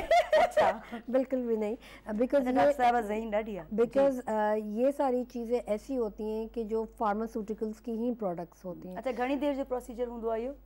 ये है तकरीबन 20 मिनट्स का प्रोसीजर, और उसमें आपको 1 सिटिंग में ही रिजल्ट आता है। It's amazing. और डिपेंड करता है कि कितनी गहरी आपका मेलिस्मा हुआ हुआ, यानी झाइयाँ कितनी गहरी हैं। कुछ लोगों के ऑल ओवर होते हैं, कुछ लोग पोस्ट नेटल पे। अच्छा, हर एज जे लाइ? बिल्कुल 18 प्लस। ओके, ज़बरदस्त। तो डॉक्टर साहब सां राब्तो कजो। सभ खां पहिरियों त मूंखे करिणो पवंदो, छो त मूं सां त घर वेठी आहे, सो मां त अपॉइंटमेंट अॼु ई वेठी छॾींदसि। डॉक्टर साहब आते हैं आपकी तरफ। अच्छा, तव्हां ॾांहुं ईंदसि ऐं मां तव्हां खां पुछंदसि त जेको बि ड्रग इंस्पेक्टर हूंदो आहे हुन में स्किल्स कहिड़ा हुजणु घुरिजनि? ड्रग इंस्पेक्टर वटि पहिरीं त डिग्री हुजणु खपे, जेका फार्मास्यूटिकल साइंसिस जी बी फार्मेसी या फॉर्म डी या एमफिल हुजणु खपे। पहिरीं ॻाल्हि त उहा। पहिरीं ॻाल्हि उहा। उन खां पोइ उन खे फील्ड में काफ़ी शयूं एक्सपीरियंस सां स्किल डेवलप थींदो आहे। एग्ज़ैक्टली। असल में जॾहिं माण्हू फार्मेसी जी डिग्री वठी फील्ड में ईंदो आहे त उन खां पोइ काफ़ी पेशेंट्स जा इंटरव्यूज़ बि थींदा आहिनि, इंटर्नशिप प्रोग्राम्स बि थींदा आहिनि, ट्रेनिंग प्रोग्राम्स बि थींदा आहिनि। ऐं जॾहिं तव्हां जॉब ते हूंदा आहियो त ऑन जॉब ट्रेनिंग्स बि थींदियूं आहिनि, ऑफ जॉब ट्रेनिंग्स बि थींदियूं आहिनि। उन्हनि ट्रेनिंग्स मां ऐं फील्ड जी जेको तव्हांजो एक्सपीरियंस आहे उन मां स्किल्स डेवलप उन मां थींदा आहिनि। ऐं इन ॻाल्हि खां तव्हां इनकार न कंदो त जेको एक्सपीरियंस आहे उन जो को नेमिल बदल न आहे। बिल्कुलु बिल्कुलु। तव्हां भले केतिरो बि पढ़ी अचो, फॉरेन क्वालिफाइड हुजो, पर हिकिड़े एक्सपीरियंस्ड माण्हूअ जो एक्सपीरियंस जेको हूंदो उहो जेको ग्रॉस रूट लेवल ते हूंदो न, ट्रू, उन खे उन जी वॾी हिकिड़ी ज़रूरत आहे अॼुकल्ह। ऐं उन जी अहमियत बि हूंदी आहे, तमामु घणी अहमियत आहे, ऐं उन खे डेवलप करिणो पवंदो असांखे। अच्छा, हिकिड़ा माण्हू त अहिड़ा बि त असां ॾिठा आहिनि न जेके ईंदा आहिनि ऐं तव्हांजी सुञाणप ते अची विया, 4 माण्हुनि खे तव्हां सुञाणो था, मूं रेफर करे छॾियो, तव्हां मूंखे सुञाणो। त अहिड़ा माण्हू बि त मुख़्तलिफ़ शोबनि मां, तव्हां शोबे जी ॻाल्हि नथी कयां, मुख़्तलिफ़ शोबनि में अहिड़ा माण्हू बि त अचनि था न जिन वटि महारत कोन्हे का, जिन वटि पर्ची आहे, महारत न आहे, उहे अची वञनि था ऐं हलनि बि पिया, कमु कनि पिया। असांजो डिपार्टमेंट थोरो हिकिड़ो स्पेशलाइज़ डिपार्टमेंट आहे। इन में अहिड़ो को इन में हिकिड़ो त अहिड़ो प्रोविज़न कोन्हे जेको माण्हू घरां उथी अची डिपार्टमेंट जॉइन करे। उन वटि ज़रूरी आहे त फार्मास्यूटिकल जी डिग्री हुजणु खपे, उन जी इंटर्नशिप थियणु हुजणु खपे, उन खे 2 साल जो एक्सपीरियंस हुजणु खपे, आइदर हॉस्पिटल जो या कंहिं फार्मास्यूटिकल मैन्युफैक्चरिंग यूनिट जो या कंहिं ॿी सेल्स जी फील्ड जो उहो एक्सपीरियंस आहे, त बि उहो एलिजिबल पोइ थो थिए। जॾहिं इहे सभु शयूं क्रॉस करे माण्हू पहुचे थो त उन जो मतिलबु आहे त माण्हू जेको आहे उहो स्किलफुल बि आहे ऐं एबिलिटी बि रखे थो। अच्छा, भला हीअ जेके ब्लैक ते अॼुकल्ह मिलनि थियूं दवाऊं ऐं मार्केट मां गुम कयूं वेंदियूं आहिनि ओचितो, अब हे शॉर्टेज थी वई, पोइ उन्हनि खे ई माना टीणी अघ में जेको आहे सो अॻिते कयो वेंदो, इहो छा आहे? असल में मसइलो इहो आहे जो कुझु पॉलिसी इशूज़ आहिनि असांजा गवर्नमेंट ऑफ पाकिस्तान जा। कुझु कंपनीज़ असल में जीअं डॉलर जी प्राइस आहे डेली हेठि मथे थिए थी, ऐं मोस्टली जेको असांजो रॉ मटीरियल इम्पोर्ट थिए थो उहो ॿाहिरिनि मुल्कनि मां थिए थो, इहो बि तव्हांखे ख़बर आहे। ऐं पाकिस्तान में कंहिं बि दवा जो रॉ मटीरियल ठहे नथो। इवन असांखे अगरि पैरासिटामोल जो रॉ मटीरियल खपंदो आहे उहो बि असां चाइना मां या ॿियनि सोर्सिस मां इम्पोर्ट कंदा आहियूं। इम्पोर्ट करण लाइ इहो ज़रूरी आहे त उन जी पेमेंट डॉलर्स में थिए, उन जी LC बैंक जे थ्रू खुले, ऐं काफ़ी अहिड़ा बैरियर आहिनि जिन खे फार्मास्यूटिकल इंडस्ट्री वारा फेस कनि था डेली। ऐं उन खां पोइ जॾहिं उन्हनि जी प्राइस हिकिड़ी गवर्नमेंट ऑफ पाकिस्तान रखे थी त हीअ हिकिड़ी दवा जी प्राइस आहे, उन प्राइस खे बि उन्हनि खे पूरो हिकिड़ो साल हलाइणो हूंदो आहे। साल खां पोइ वञी उन्हनि खे 10% या 15% इंक्रीज़ करण जो अथॉरिटी आहे गवर्नमेंट जे तरफ़ां। पर उन साल में ई अहिड़ा प्रॉब्लम्स अची वेंदा आहिनि जो हू रॉ मटीरियल ई इम्पोर्ट कोन करे सघंदा आहिनि, छो त उन्हनि खे वारे में कोन ईंदी आहे। जीअं सपोज़ कयो पेनाडोल जी, पेनाडोल ते हींअर रिसेंटली शॉर्टेज आई, उन ते असां रिसर्च कई। मां मेंबर बि आहियां काफ़ी फोरम्स जो अच्छा। जेके सेंट्रल लाइसेंसिंग बोर्ड आहिनि या पॉलिसी बोर्ड्स आहिनि फेडरल गवर्नमेंट जा, छो त मां हिते सीनियर पोजीशन ते आहियां गवर्नमेंट ऑफ सिंध में, उन्हनि में असां जॾहिं उन कंपनी वारनि खे कॉल कयो, उन्हनि खां पुछो त what is the core issue, why you are not supplying the properly, त उन्हनि इहो चयो त असां 8 करोड़ रुपया डेली जे बुनियाद ते लॉस कयूं पिया पेनाडोल ठाहे जेको मार्केट में ॾियूं था। एतिरी लॉस थियण खां पोइ कंपनियूं कोलैप्स करे वेंदियूं आहिनि ऐं पोइ कंपनियुनि जा मर्जर थी वेंदा आहिनि ऐं कंपनियूं पंहिंजा सामान खणी वापसि हली वेंदियूं आहिनि। बुनियादी कारण इहो आहे त जॾहिं हुननि खे वारे में न ईंदी शइ त उहे कीअं शइ उन पैसनि में खपाईंदा जेका अप्रूव्ड प्राइस आहे गवर्नमेंट ऑफ पाकिस्तान जी। उन करे पोइ रॉ मटीरियल अचण में बि शॉर्टेज थींदी आहे ऐं हाणे त रॉ मटीरियल जेको अचे थो अप्रूवल सां अचे थो, उन में बि काफ़ी एजेंसियूं हाणे एड थी वियूं आहिनि। मिसाल तौरु निंड्रावर दवा जो रॉ मटीरियल काफ़ी इदारनि जे अप्रूवल खां पोइ हिते पाकिस्तान में ईंदो आहे ऐं उन जो बि चेक एंड बैलेंस थींदो आहे टैबलेट ठाहिण खां वठी टैबलेट खपण ताईं। हिकिड़ी टैबलेट जो असां वटि अकाउंटेबिलिटी हूंदी आहे त बाबा किथां ठही ऐं किथे खपी, कहिड़े पेशेंट खे सेल कई, ऐं पोइ इवन असां वञी पेशेंट्स प्रोग्राम में उन्हनि पेशेंट्स खां बि इंटरव्यू कंदा आहिनि तव्हां उहे दवाऊं वरितियूं या न वरितियूं या फेक इनवाइसिस आहिनि। त एतिरे क़दुरु अकाउंटेबिलिटी हाणे दवाउनि जी वधी वई आहे, त उन करे रॉ मटीरियल जा इशू अचनि था त पोइ शॉर्टेज जा इशू अचनि था। जेको कुझु तव्हां हींअर ॿुधायो आहे उनजी परसेंटेज घणी आहे? उन जी परसेंटेज ॾिसो न, ईअं न चइजो 90%, न ईअं न आहे। मां ईअं कोन हरू हिकिड़ी ग़लति ॻाल्हि कोन कबी, अलाह कारण ॻाल्हि कबी। बिल्कुलु मां उहो ई थी चवां। असां वटि जेके बि दवाऊं आहिनि उन में 80% अहिड़ियूं दवाऊं आहिनि जेके असां वटि अवेलेबल आहिनि, भले उहा ब्रांड जी दवा हुजे, भले उहा कंहिं मीटू जी प्रोडक्ट हुजे। मीटू मतिलबु उहा ई दवा हिकिड़ो ब्रांड बि ठाहे थो ऐं हिकिड़ी नंढी कंपनी बि ठाहे थी, दवा तव्हांखे मार्केट में अवेलेबल मिलंदी। बाक़ी कुझु दवाउनि जो एंटी नार्कोटिक फोर्स वारनि जा बि इशूज़ आहिनि, उहे बि अप्रूवल ॾींदा आहिनि, पोइ निंड्रावर दवाऊं ईंदियूं आहिनि, तॾहिं उन्हनि जा इशूज़ थींदा आहिनि। घणियूं शयूं आहिनि, घणा प्रॉब्लम्स आहिनि, घणा हर्डल्स आहिनि जेके दवा खे मार्केट में अचण खां रोकीनि था। बिल्कुलु ऐं असांजो कम ई इहो आहे त दवा खे मार्केट ताईं पहुचायूं ऐं उन अप्रूव्ड प्राइस ते उहा दवा सेल थिए। पोइ तव्हांखे बि तमामु घणा चैलेंजिस उहे ईंदा आहिनि, चैलेंजिस त तमामु घणा, तॾहिं त असां स्किलफुल थींदा आहियूं। एक्सपीरियंस। अच्छा, जीअं त नाखो साहिब ॻाल्हि कई त ऑब्ज़र्वेशन एक्सपीरियंस इहे ॿई शयूं अहिड़ी शइ आहिनि या अहिड़ी सलाहियत आहिनि जेके तव्हांखे स्ट्रॉन्ग ठाहिनि थियूं कंहिं बि शइ खे ॾिसण जे लाइ।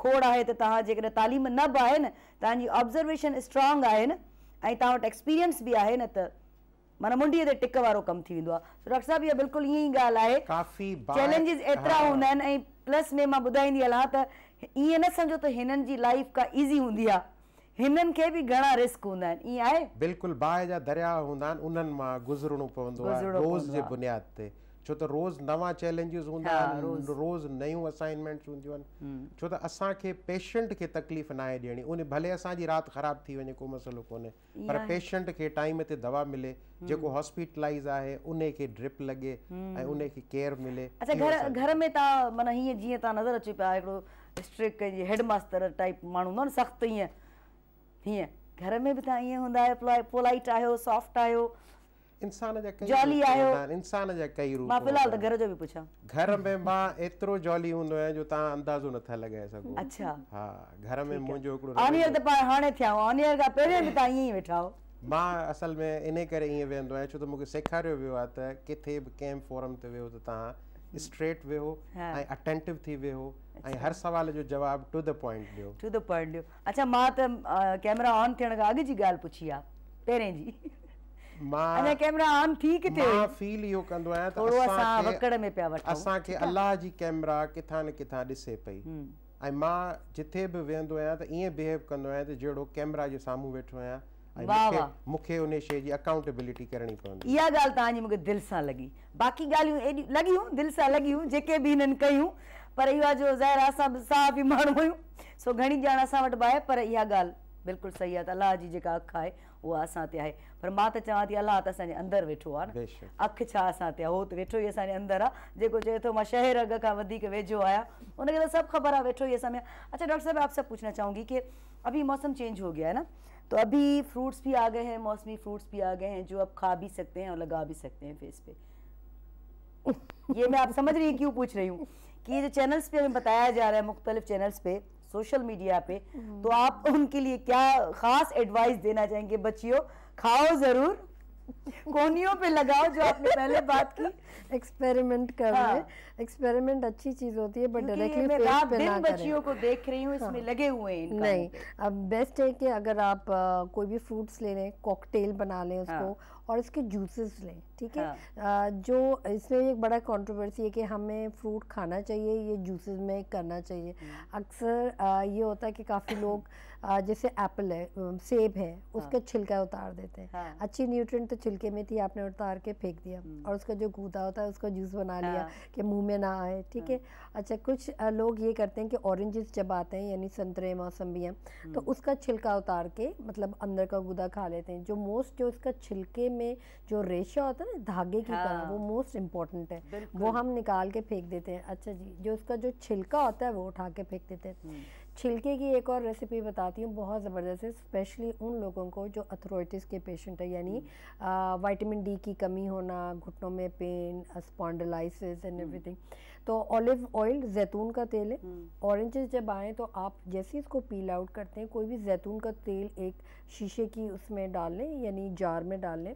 ऑरेंजेस के जो छिलके हैं, ये लेमन जो बड़ा लेमन जो ग्रेप फ्रूट आता है, उसका छिलका भी आप इस्तेमाल कर सकते हैं। और 2 से 3 घंटे के लिए आप सिर्फ ऑलिव ऑयल जैतून में भिगो के रख दें, ठीक है। बिल्कुल, मुझे नहीं समझ 2 से 3 घंटे। और फिर आपने उसको सील्ड आउट कर लेना है, ठीक, यानी ऊपर से ढक्कन डालते हैं। 3 घंटे बाद निकालें। वो जो तेल बनेगा ना, उससे आपने अपने कोई भी सीनियर सिटीजन हैं, ये बच्चों की हैं, ये काफ़ी बहुत दूध पीते जो बच्चे होते हैं, काफ़ी ख़वातीन अभी भी मैं सुनती हूँ और देखती हूँ, मसाजेस बहुत करते हैं छोटे बच्चों के लिए, ठीक है। तो वो तेल आप इस्तेमाल कर सकते हैं। जो लोगों को घुटनों के इश्यूज हैं, उस वक्त आप इस्तेमाल कर सकते हैं। जो लोगों को खुश्की है, जो आज जार में हमने जो बनाया वो कितने दिन का बनाया? सिर्फ 3 आवर्स में, यानी 3 घंटे में आपका तेल बना के नहीं रख सकते? नहीं रख सकते हैं, ऑफ कोर्स रख सकते हैं, बट सिर्फ 3 घंटे आपने वो सोक करना है छिलके, उसके बाद निकालें और आपका तेल तैयार। वाह, यही गालियों असांखे ॾाॾियूं ऐं नानियूं ॿुधाईंदियूं हुयूं, पर हाणे अंग्रेजी में था ॿुधूं ऐं डॉक्टर साहब था ॿुधाइनि। हाणे वरी चवंदा भले भले साईं, हे ॾाॾियूं ॿुधाईंदियूं, नानियूं ॿुधाईंदियूं। अमां हीअं कर, हीअं नारंगी करणु, हुनजी कल करणु, जैतून जो तेल करणु, अमां हुन में मिलाए, हुन में रख 3 कलाक, पोइ लॻाए। कोन ॿुधंदा हुआसीं, हाणे साॻियो ॿुधूं था, उहे ई ॻाल्हियूं अथव। ठीकु आहे, पर छा जो थोरो तरीक़ेकार थोरो डिफरेंट थी वियो, हाणे अंग्रेजी में ॿुधूं था लफ़्ज़, ऐं नाला अंग्रेजी में था ॿुधूं, भई ही नालो, पर अम्मा वॾी, अम्मा नानी ॿुधाईंदियूं असांखे, ईअं आहे न। बिल्कुलु असां इहे ॿुधंदा हुआसीं सभु ॻाल्हियूं। बिल्कुलु इहे जेके घरेलू टोटका आहिनि, उन्हनि जी तमामु घणी अहमियत रही आहे ऐं रहंदी। ऐं असां सोचींदा आहियूं त सेल्फ मेडिकेशन कयूं ऐं उन मां फ़ाइदो थींदो, जेतिरो सेल्फ मेडिकेशन सां इंसान खे नुक़सानु थिए थो, असां सोचे बि नथा सघूं। ऐं उहा दवा पोइ वरी रेज़िस्टेंट थी वञे, उहा वरी मरीज़ ॿियो दफ़ो खाई बि नथो सघे, ऐं खाए थो त उहा मतलब थी वञे, को फ़ाइदो नथो थिए। यकीन कंदो डॉक्टर साहब, ये बात उर्दू में इसलिए कि आपको भी समझ में आए। मैं जो हूँ ना, मैं कभी कुछ भी हो जाए मैं डॉक्टरों के पास नहीं जाती। सर में दर्द हो, पेट में दर्द हो, घुटने में दर्द हो, कहीं भी दर्द हो, मेरे हाथों में दर्द हो, मैं डॉक्टर के पास नहीं जाती हूँ। तो मैं कहती हूँ कि ठीक हो जाएगा, मैं मतलब कोशिश करती हूँ। कॉल बाहे ॾिसूं कंहिंजी आहे। अस्सलाम वालेकुम। हाँ सवाल कयो। हाँ वही तो चवां थी, टीवी जो आवाज़ बंद करे पोइ सवाल कयो। हेलो अस्सलाम वालेकुम। टीवी जो आवाज़ बंद कयो। हेलो अस्सलाम वालेकुम। वालेकुम अस्सलाम। केरु पिया ॻाल्हायो? आफ्ताब संजरानी कनोलिया खां। आफ्ताब संजरानी। आफ्ताब कहिड़ा हाल आहिनि? ख़ुशि चाक चङा भला? ठीक ठाक अल्हम्दुलिल्लाह। छा चवंदो? गुलाम मुस्तफा लाखो साहब वेठनि था ॻाल्हाइण चाहिनि। भली ॻाल्हायो, माना असां सां ॻाल्हाइण दिलि कान थी चयो। वाह वाह। जी आफ्ताब, जी आफ्ताब। ॻाल्हायो। वालेकुम सलाम। जी आफ्ताब, ख़ैरियत सां आहियो? ठीक ठाक अल्हम्दुलिल्लाह। तव्हां अल्हम्दुलिल्लाह। हुकुम कयो, छा सवाल पुछंदो? सर जी अॼुकल्ह जो मेडिकल पंहिंजो हलनि था, इन जे हाल सां तव्हां खां पुछंदासीं स्टोर जे हाल सां। जी। हेलो जी तव्हां पुछो ॿुधनि पिया। हेलो, आवाज़ कटे वियो। सवाल पुछो तव्हां, सवाल तव्हांजो आवाज़ अचे पियो। हेलो असांजो ॾोह न आहे, असांखे तव्हांजो आवाज़ आयो पे जी। आफ्ताब शायद पुछण चाहे पियो त मेडिकल स्टोर खोलण लाइ कहिड़ा कहिड़ा लवाज़मात ज़रूरी आहिनि। लॻे थो तव्हांखे मैसेज पहिरीं करे मूंखे लॻे ईअं थो, मूंखे लॻे ईअं छो त मेडिकल जी ॻाल्हि कई त मां सम्झी वियुसि, छो त टंडोल यार में काफ़ी मेडिकल स्टोर्स आहिनि, काफ़ी डॉक्टर्स आहिनि ऐं काफ़ी क्लिनिक्स आहिनि, त इहा इन्हनि जी सेल परचेज उते सुठी आहे। मेडिकल स्टोर खोलण लाइ पहिरीं वॾी ॻाल्हि इहा आहे त तव्हां वटि फार्मेसी जी डिग्री हुजणु ज़रूरी आहे, या तव्हांजे स्टाफ वटि फार्मेसी जी डिग्री हुजे। उन खां पोइ हिकिड़ो अहिड़ो मेडिकल स्टोर हुजे जेको 300 मीटर ॿिए मेडिकल स्टोर खां परे हुजे। 300 मीटरनि जी फ़ासिलो ज़रूरी आहे, इहो ड्रग एक्ट चए थो। सही। उन खां पोइ उन जी जेका घटि में घटि ऐं उन में एतिरी जाइ हुजे जो तव्हां शेल्फ बि ठाहे सघो दवाउनि लाइ, ऐं उन में एयर कंडीशनर बि इंस्टॉल करे सघो, ऐं उन में रेफ्रिजरेटर बि रखी सघो, एतिरी जाइ वारो मेडिकल स्टोर हुजे।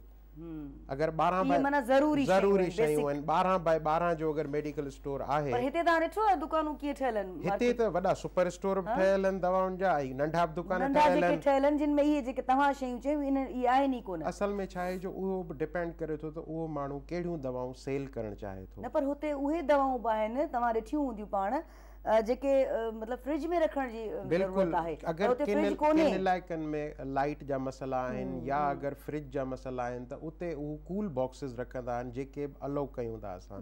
उन में बर्फ़ रखंदा आहियूं त उहे ॾींहं या 2 ॾींहं उन बर्फ़ ते दवा जो टेम्परेचर मेंटेन करे सघिजे थो। कूल बॉक्सिस बि रखी सघिजे। अगर फार अवे एरिया आहे त उते इहा शइ, बाक़ी अगर कराची आहे, हैदराबाद आहे या को वॾो शहर आहे त उते उनखे टेम्परेचर मेंटेन करण लाइ एयर कंडीशनर ऐं रेफ्रिजरेटर जो इस्तेमालु ज़रूरी आहे। पर माना बदमाशियूं घणी थींदियूं आहिनि। ठीकु आहे, पंहिंजा पाण में कूड़ छो ॻाल्हायूं? ठीकु आहे, ठगी तव्हां बि कंदा आहियो ऐं असां बि ॾिसंदा आहियूं मेडिकल स्टोर ते जिते फ्रिज जी ज़रूरत आहे ऐं तव्हां रखी बि सघो था पर न रखंदा आहियो। हाणे हुनजे पोयां छा रीज़न हूंदो आहे त मूंखे बसि दुकानु हिकिड़ो खोलणो आहे, जंहिंखे जी चवंदा आहिनि न मूंखे कुझु कोन थो करणु अचे, मां मास्तरी वञी कंदसि, मूंखे कुझु कोन थो अचे बाबा कुझु कोन, बाबा वञी वकालत कर। जॾहिं त इन्हनि शयुनि जी अहमियत केतिरी आहे, या तव्हां जेकॾहिं कंहिं मेडिकल स्टोर ते बीठल आहियो तव्हांजी रेस्पॉन्सिबिलिटी केतिरी वॾी आहे, कंहिं माण्हू जी ज़िंदगी तव्हांजे हथ में आहे, त हुनखे बुखार आहे हुन तव्हां हुन हिकु अहिड़ी दवा ॾेई था छॾियो जेका हुनजे लाइ पॉइज़न थी सघे थी, ज़हर थी सघे थी। तमामु घणी ज़िम्मेवारी आहे। सो थोरो घणियूं शयूं ठगी जूं कंदा आहियूं, कुझु ॻाल्हियूं अलाह लाइ बि कबियूं आहिनि, घणा ई कम अलाह लाइ बि करणु घुरिजनि। ईअं आहे न, ईमानदारी ॾेखारणु घुरिजे। ईमानदारी हर शोबे में तमामु घणी ज़रूरी आहे। थोरी ठगी भली कयो भला। असांजे मुआशरती तौर ते इन्हनि सभिनी शयुनि खे असांखे एडॉप्ट करणो पवंदो, ऐं ज़रूरत बि आहे इन्हनि जी। अच्छा, आप हंसी क्यों? जल्दी बताएं। आपने कहा थोड़ी बहुत इधर उधर हो हाँ, तो मैंने सही कहा ना, लोग मजबूर होते हैं ना, बदमाशी करने से लोग मजबूर होते हैं, तो मैं कह रही हूँ थोड़ा सा कर लें, ठीक है, इतना ना करें कि किसी की ज़िंदगी रिस्क पे आ जाए, इतना ना करें। अच्छा, मुझे ये बताएं कि आपने बाहर भी तालीम हासिल की, ट्रेनिंग्स भी दी और यहाँ पर भी, डिफरेंस क्या है, फ़र्क क्या है? ज़मीन आसमान का। अच्छा, basic I would say anatomy physiology पढ़ाने में, मेडिकल स्पेशली, और जो सोर्सेज जो प्रैक्टिकल्स होते हैं स्टूडेंट्स के लिए वो दस्तयाब नहीं है इधर। फार्माकोलॉजी जो बहुत main important I would say ingredient है, उस पर कोई इतनी यानी एहतियात नहीं दी जाती, यानी मोर ऑफ द कंसंट्रेशन वो नहीं दिया जाता। तीसरी चीज़ रिसोर्सेज नहीं होते, वेरी लिमिटेड रिसोर्सेज हैं। न्यू इनोवेशंस आती हैं वो नहीं हमें इंट्रोड्यूस इधर करवाई जाती। सिंपल सा है फ्लाइबॉटमी उसको कहते हैं, इंजेक्शन की टेक्निक्स लगाना, बहुत सिंपल सा चीज़ है, मगर ये ज़मीन आसमान का फ़र्क है उसमें। स्किन्स अवेलेबल नहीं है, यानी डॉक्टर्स को नर्सेस को ट्रेनिंग के लिए राइट अवे आपने कोई भी पेशेंट उठा के हैंडल करवा लेना, ये प्रोटोकॉल नहीं है इधर। कोई भी चीज़ अगर इंजेक्शंस के लिए या पेशेंट्स को दी जाती है तो हमें प्रोटोकॉल पता होना चाहिए, यानी सिंपल सी अनहाइजेनिक, ग्लव्स नहीं पहनते, कचरा नीचे पड़ा हुआ है, बहुत ज़्यादा। तो ये हाइजीन पे जब बात आती है तो जाहिर बात है आप कोई पेशेंट भी इंटर हो रहा है कोई हॉस्पिटल्स में या प्राइवेट क्लिनिक्स में, तो वो आते ही क्या फील करता है कि मैं कहाँ आ गया। वो पहले ही इतना बीमार होता है और फिर ये क्या है, पता नहीं सही भी मेरा इलाज होगा या नहीं, पता नहीं मैं कहाँ एंड अप किया, यानी बड़े बड़े इदारे इसमें इन्वॉल्व हैं। तो पर्सनल हाइजीन इवन गफलत भी होती है, नर्सेस की, डॉक्टर्स की भी गफलत होती है, मैं काफ़ी देखती हूँ। सिंपल सैनिटाइजिंग जो ऑटोक्लेव जिसे कहते हैं कि आप स्टेरिलाइज अपने इक्विपमेंट्स वगैरह करो, वो अक्सर क्लिनिक्स में मौजूद नहीं होते। बिल्कुल। जो पुराना तरीका था कि एक सर्टन सोप का नाम था, नहीं लूँगी, हाँ। उसी के अंदर सफाई करके और फिर लगा दो, नहीं, चाहे कुछ भी हो जाए, इवन नीडल्स हैं, आपके इक्विपमेंट्स जो थ्रो अवे हैं उसको थ्रो अवे कर दें, उसको रीयूज ना करें। अच्छा, ऐसी भी तो डॉक्टर्स हैं, ऐसी भी तो बच्चियां हैं जो मिसाल के तौर पे मैंने आपके साथ 6-7 साल काम किया है जी, समझ गई किया है, ठीक है ना, तो बड़ा सीख लिया मैंने आपसे, अब मैं माहिर बन गई हूँ। अब मैंने जाकर अपनी दुकान खोली, मैं उसको दुकान ही कहूँगी, सॉरी, मैंने अपनी जाकर दुकान खोल ली कि मैंने बड़ा सीख लिया मुबशरा से, अब ठीक ठाक एक्सपर्ट हो चुकी हूँ और वो मैं काम करने लगी हूँ। तो ये कितना खतरनाक है? बहुत ज़्यादा, बिकॉज कॉन्ट्रा इंडिकेशंस के तौर पे, जैसे फॉर इंस्टेंस मेरी कोई असिस्टेंट अगर ये करती है तो अच्छा, इस बात को रोक ले थोड़ा, यहाँ ब्रेक ले ले। बिल्कुल। नंदड़ी पितकड़ी है त्रिड़ी साई था वठाऊं, ठीक है, सिंधी में साई कहते हैं, उर्दू में वक्फा कहते हैं, इंग्लिश में ब्रेक कहते हैं। असा साई था वठूं नंदड़ी ऐं साई खां पोइ गॾिजूं था, रिमोट हथ न लाइजो, तकड़ा तकड़ा मोटी अचो, असां बि तकड़ा तकड़ा मोटी था अचूं, ठीक आहे।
शहर सजे में तेजो हुलवा, मौज त हुन सा दिलवा।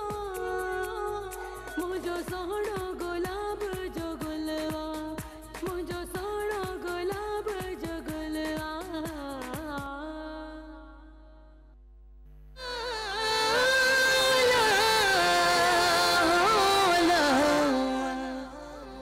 मुझे दिल जो सहारो तू मोखे रब जो कसम सुना दिल का प्यारो तू होला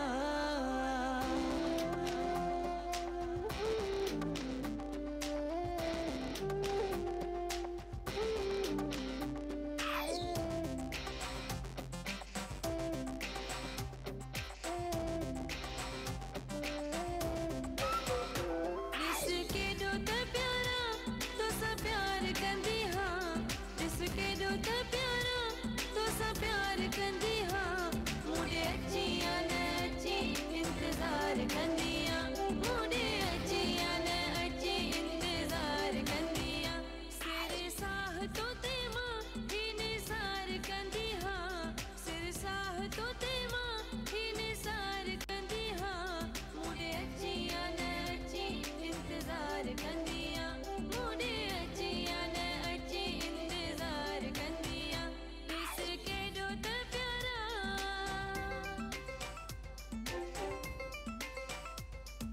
Come on, everybody, get your hands in the air. The party's over here, just like a fanfare. And everybody start rock, just like a twat, so come on.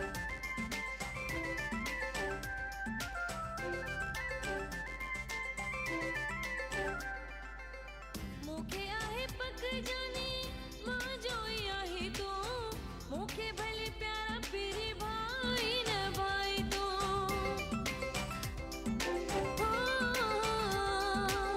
मुखे आहे पक जानी मां जोई आहे तू मुखे भले प्यारा फिरी भाई न भाई तू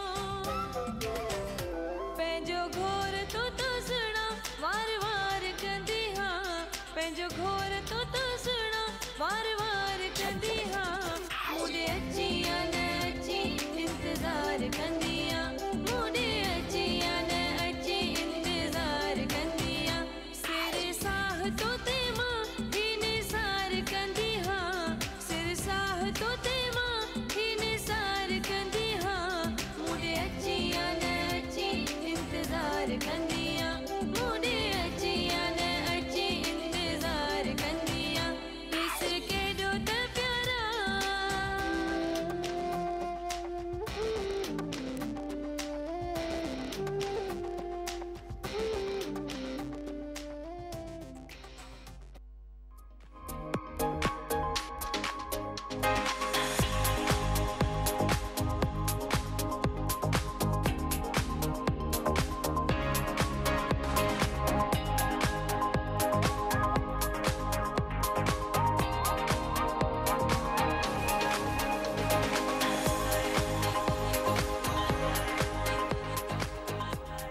भलीकार कयूं था साईअ खां पोइ ऐं मूंखे कन में आवाज़ अचे कोन पियो ठीकु आहे मां पंहिंजे लेखे शुरू थी वई आहियां मूंखे लॻे थो त लाइव अची विया पाण कीअं आहियो ठीकु आहियो ॿीहर जेको असां महिमाननि सां सिलसिलो कचहरियुनि जो जोड़ियूं था जिते छॾियोसीं अच्छा मुबशरा मौसीकी से दिलचस्पी है सुनने की हद तक ये गाने हमने सुनवाए आपको है ना अभी हाँ, अभी सुनने की हद तक थोड़ा गुनगुनाती हो कभी कभी नहीं मेरी आवाज़ इतनी क्या भारी सुनती हो? है। मैं हर चीज़ सुनती हूँ मूड पे होता है मूड पर होता है खासकर ड्राइविंग बहुत लंबी होती है मेरी हाँ। तो एक लोकेशन से दूसरी लोकेशन पे हम्म। तो एफएम कोई भी एफएम हाँ। और पाकिस्तानी फोक सॉन्ग्स बहुत पसंद है मुझे उनके साथ साथ गुनगुनाती नहीं हो नहीं बिल्कुल भी नहीं कभी भी नहीं बिल्कुल भी नहीं और उसकी ट्यून मुझे बहुत पसंद है और आई अंडरस्टैंड अच्छा किसकी ट्यून ज्यादा पसंद है जैसे आप folk- मोहतरमा आबदा परवीन का जिक्र कर कौन सा उसका उनका कलाम कौन सा पसंद है सारे जो जैसे फोल्क जो होती है ना जैसे वो कहते हैं ना वज में आके जो बिल्कुल आई वुड से कि हेलुसिनेशन जो बहुत ज़्यादा हिप्नोसिस की तरह हो जाता है यानी वो जो भी शेर व शायरी में अपना कलाम पेश करती हैं वो हिप्नोटिज्म होता है तो अगर आप इवन गाड़ी भी ड्राइव कर रहे होते हैं तो आपको वो चीज़ उनके सॉन्ग्स उस मोमेंटम में ले जाती है जिसमें आप रहना पसंद करते हैं तो वो मैं क्योंकि बाहर मुल्क में ज़्यादा रही हुई हूँ तो वो चीज़ बड़ी अप्रिशिएट की जाती है बाहर, हमें सुनने नहीं मिलती, क्योंकि जाहिर बात है इंग्लिश तो सॉन्ग सोचो अगर गुनगुनाता मतलब आना आता होता तो वहाँ पर कितना गुनगुनाती बहुत और कितना अप्रिशिएट करते वहाँ पर। ना जाहिर बात है वो तो बहुत सीनियर क्योंकि आपदा जी को तो सब सुनते हैं ना, बिल्कुल, कोई भी और लैंग्वेज हो। उनके तो कोई भी कॉन्सर्ट्स होते हैं तो हमारे लिए आसानी होती है कि जाके अटेंड कर लें।